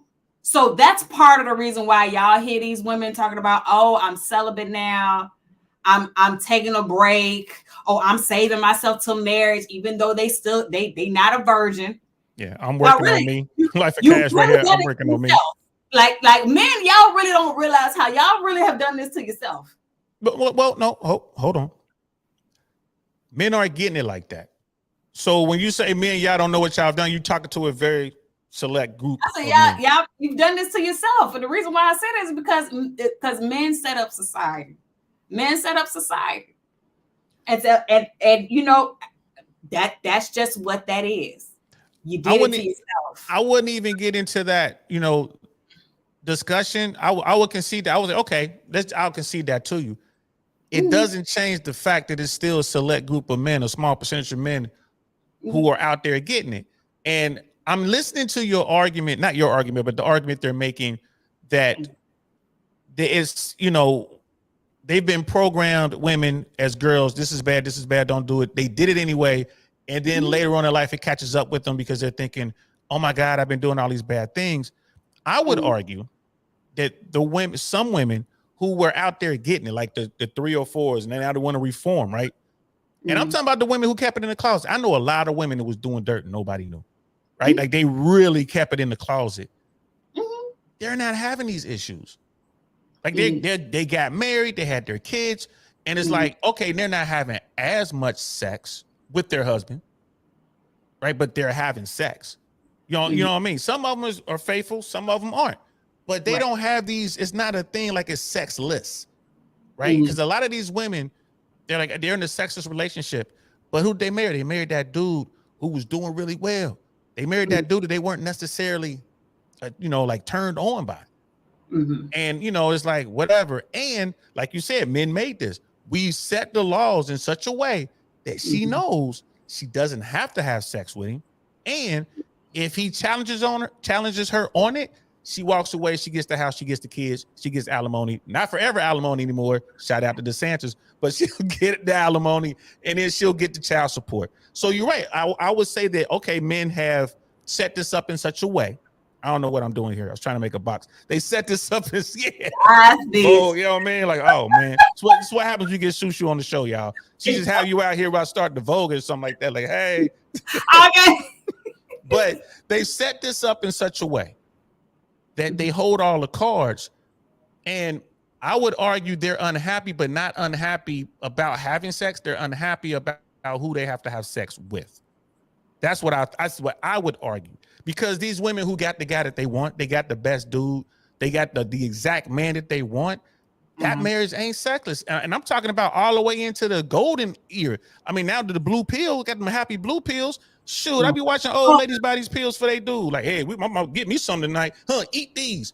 a lot of times too, like it with the guy was explaining to, like a woman's drive, it really consistently over time, like not consistent, but in a long lasting relationship, a lot of times her drive or her interest like takes a dip, like a lot sooner than the guys does. So it may need a recharge or revamp. Which means like a lot of times maybe the guy does need to, it's good to keep dating in your marriage. And what I mean dating in your marriage is like doing the same thing that you were doing when you were dating. Because I think what it just sounds like to me, a lot of women just lose interest sooner. Like I'm bored and I don't have an interest in sleeping with him anymore. Because he's getting fat, he's not keeping it together, whatever. Or like you said, listen, fellas, if you married to your woman, and let's say she vacuuming right now, fellas. She vacuuming. She just got on a little dress or whatever. Man, run up on her right now, bro. Run up on her right now while she back. Get behind her. Don't let her turn the vacuum off neither. Make her keep vacuuming while you're doing it, bro. Just get back there. Yeah. That's what you got to do. Got to keep the spice. Got to keep the spice. Oh, another thing too, because I had sent you this video. I used a clip in it from that stream. And when she was saying how sex is, she was like, nobody ever died because they didn't get laid. And what she means is like sex is, she explained the difference between what a drive is and what essentially what sex is. It's more so like libido. It's an incentive based need that we have, meaning like if we don't get sex, we're not gonna die. What a drive is something that's motivated in a need to live. You know what I mean? So like, in other words, like food is a drive because you need to eat in order to live. Water is a drive because you have to have it in order to live. Sex, you don't have to have in order to live. You can go your entire lifetime without having sex and live out your entire lifetime without having sex. And a lot of men do. But you can't live an entire lifetime without eating. Like you would die in a couple of days. You can't go a couple of like 72 hours without water. Like you have to have it. Whereas even though, you know, you sometimes the urges make you feel like if you don't have it, you will die. That is not the case. Like what you're feeling is frustration. Like sexual frustration is a very real thing. But like it's if you don't get it, you're not gonna die. Well, all I have to say is this, Sarah, if you're watching, forget what Shu Shu talking about. I gotta have it. I'm gonna die if you don't come over. I'm gonna be right here. I'm just be right here slumped over. I need you to come over. Please wear them them shorts I like. Please wear them. And that's it. Don't wear, flip-flops. I have flip-flops on and that one loose shirt. The one when you bend over that shirt. Yeah. Sarah, if you're listening, I need it. What was she talking about? If I don't get it, I ain't gonna see tomorrow. I don't know what it is. I got a doctor's note. I swear I do. I got a doctor's note says I need it. So we'll see you later. So I'm just saying, that's no. Yes. No. Yes. And no, it's just essentially it's something that you just really want to have a lot. So, and when she explained like it's more incentive based, meaning like reproduction or reproducing is an incentive, but it's not. Even if you don't reproduce, you can still live out your lifetime without reproducing. And like I say, a lot of men do, and that's sad. A lot of men do. That's why we got to get that 304 team together. Let's get them out there. Just let them get it one time. You know what I mean? I think that's a change the whole planet. Then get it one time. Just think of all the inventions are gonna come. And I gotta get it one time. Like, man, we need you to invent something. Make AI better, and you can get it some more. You know what I mean? We'll be in the matrix for real. Climate change. You know what I'm saying? Like, why do you think we have this world today? Ozone layers from spreading any farther. Like, come on. You know what I mean? Listen, some of these geeky boys, you get them a little bit, they will take care of the climate change. They'll fix it. If I get some more, they be sitting right there on the computer. Don't worry, 3 more hours and don't worry about this global warming. How warm you want the Atlantic? We can cool it off. Okay. Yeah, tell Trina to come over. The producer asked him, she was like, "Are you still a member of the incel, part of the incel group anymore?" He was like, "No, I don't consider myself an incel anymore." She was like, "Are you still a virgin?" He was like, "No, I'm not a virgin anymore." Like, no, ma'am. Took care of that, baby. Right. Like, okay. No wonder. I'm chilling. He's sitting there talking about top G. Yeah, I'm part of the war room now, baby. I'm good. I'm good. Okay. Ain't no virgins in the world. Ain't no virgins in the world. Probably is. But probably is a lot of money there. So I mean, I think this is a good conversation. I want to ask you this, and then we'll wrap up. All this talk about the manosphere and like the red pill stuff and all that. Do you think that's a net positive or a net negative today? Because I hear a lot of people talking about this in every bubble. You know, they're talking about sexual dynamics, and they're talking about the wall, and they're talking about 80-20 rule. Do you think this is a good thing or a bad thing?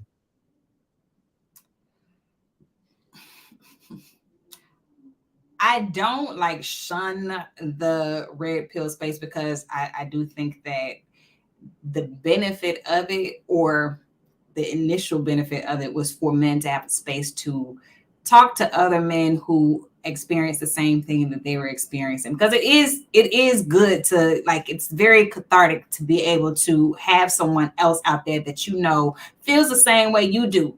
And because you know you're not alone, you're not the only one. So I think that there is a value in that. But, you know, like I said, was talking about Fresh and Fit's platform. Like, it may have started out with a good intention in mind, but what it evolved into was something negative. It's just nasty. Like the all the negativity, the vitriol and stuff that is like overflowing now. Like, that is where it's just going haywire. And we had this discussion because I said there are two. I was like, Fresh and Fit really are two separate platforms. You have the nighttime shows, which is just crazy off the train. I don't even watch it. But then you have the daytime shows when they talk about fitness and they talk about finance and they talk about, like womanizing and being socially aware. That has value. in my opinion. And for those, it's unfortunately people, the guys don't want to watch that. I mean, they'll have a daytime show, be a great show. They might have 5 or 10,000 guys in there, but then you come back at night and they got these women with these OF accounts and whatever talking all this crazy stuff. There'll be 80,000 dudes in there. You know what I mean? There'll be 10,000, 20,000, 30,000 dudes live, and then it'll go up and it'll have hundreds of thousands, if not millions of views within a week or so, and that's where the money is. So. Yeah. So when you said what you said, I'm like, I can't co-sign with Fresh and Fit platform not being a net benefit to society, especially today, because they have that daytime show. But when you talk about the nighttime show, like, yeah, there's not a lot of protein there. You know what I mean? But that's where the money is. It's the train wreck, and everybody wants to look at the car wreck, the train wreck, right? They can't. They do that here in Florida. I hate it. You just can't. Like, you ain't never seen a car crash before. We just saw one 4 minutes ago. Same road. I'm following the same person. You slow down for every car wreck, we ain't never gonna get nowhere. It's Florida. Everybody crashed down here, right? But yeah, that's where we differ on that, sis. I mean, I hear what you're saying. It's not as much value. There's still value in those nighttime shows because you can kind of see for yourself, like, wow, that woman really believes that. Wow, all these women on this panel really believe that. But it's the daytime shows that really shows you. I think it really gives you the best value as a young guy. So we'll have to agree to disagree on that one. But it's still cool though. I still think, Sarah, don't forget, I need that. Need you to come over and do that thing you do. Otherwise, I'm gonna die. I ain't gonna make it. He gonna be all right, girl. Don't do that. He gonna be all right. Don't listen to Shu Shu, Sarah. Don't listen to her. Don't listen to Shu Shu. I gotta have it. He gonna be all right, girl. You know what I mean? Don't worry about it. Shu Shu, whose team you on? Whose team you on, really? Whose team you on? So I want to catch up. There's a few chats that I had highlighted earlier that I want to do now. Like Brother XFO was in the house. What's good, fam? I didn't get a chance to highlight you earlier. If I'm not mistaken, that brother's in South Africa. And Life of Cash was saying historically workers. This is when we're talking about the union. Workers seeking to form unions were met with violence. Yes. And that gets into, like, when you get into history with the steel mills and stuff like that. Back then, when you had those real monopolies, yeah, man, people died.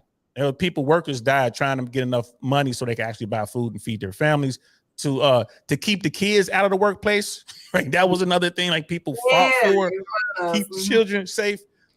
So yeah, so unions have a role and a purpose. Again, I am 100% union, but I understand that it's an uphill battle, especially with automation.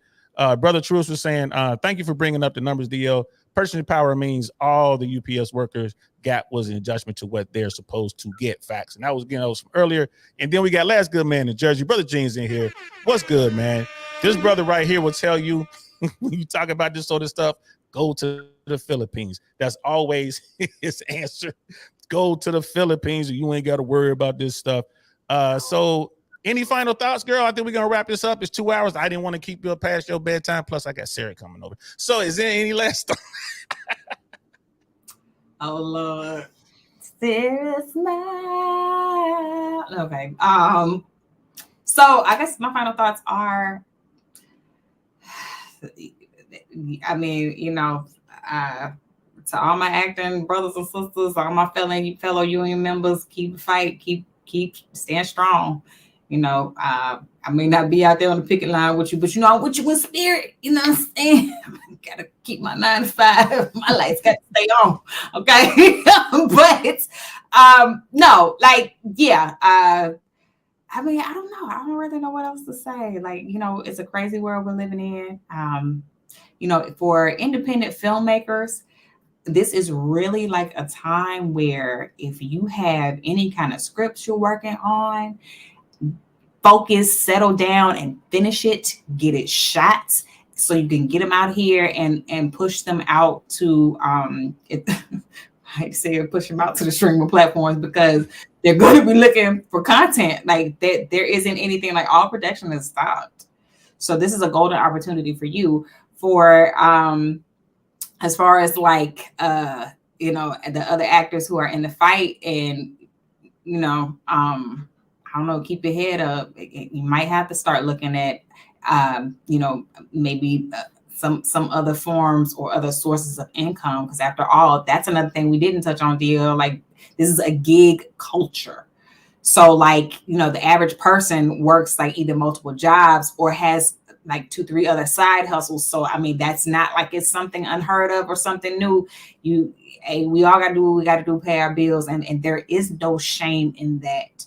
And as far as like sex goes, Hey, listen, there is so much more information about sex out here. And if we're being honest, like, the average person really has no solid, like, actually scientifically tested or proven, research proven information about sex. It's just basically whatever, if any, information your parents taught you, whatever it is that you actually picked up in biology or human anatomy and physiology class, only when y'all was talking about the reproductive system, and hearsay and shit talk in the street. Other than that, and a lot, and I would argue to say maybe like 98% of that shit talk is just that shit talk. So it doesn't hurt to get out there and educate yourself on sex, how it works, desire, how to turn someone on, how to turn yourself on, like what you like, what you don't like, and a key. turn your cell phone. What you talking about, Shu Shu? Yeah, I'm just saying, like what you like, you know what I mean? And a key thing is to getting comfortable having a conversation. The fact that, like, one thing that never kind of left us, I noticed, like, as adults, like, the fact that as teenagers, we knew the topic of sex was very taboo. And it's like, as adults, we never kind of grew out of that.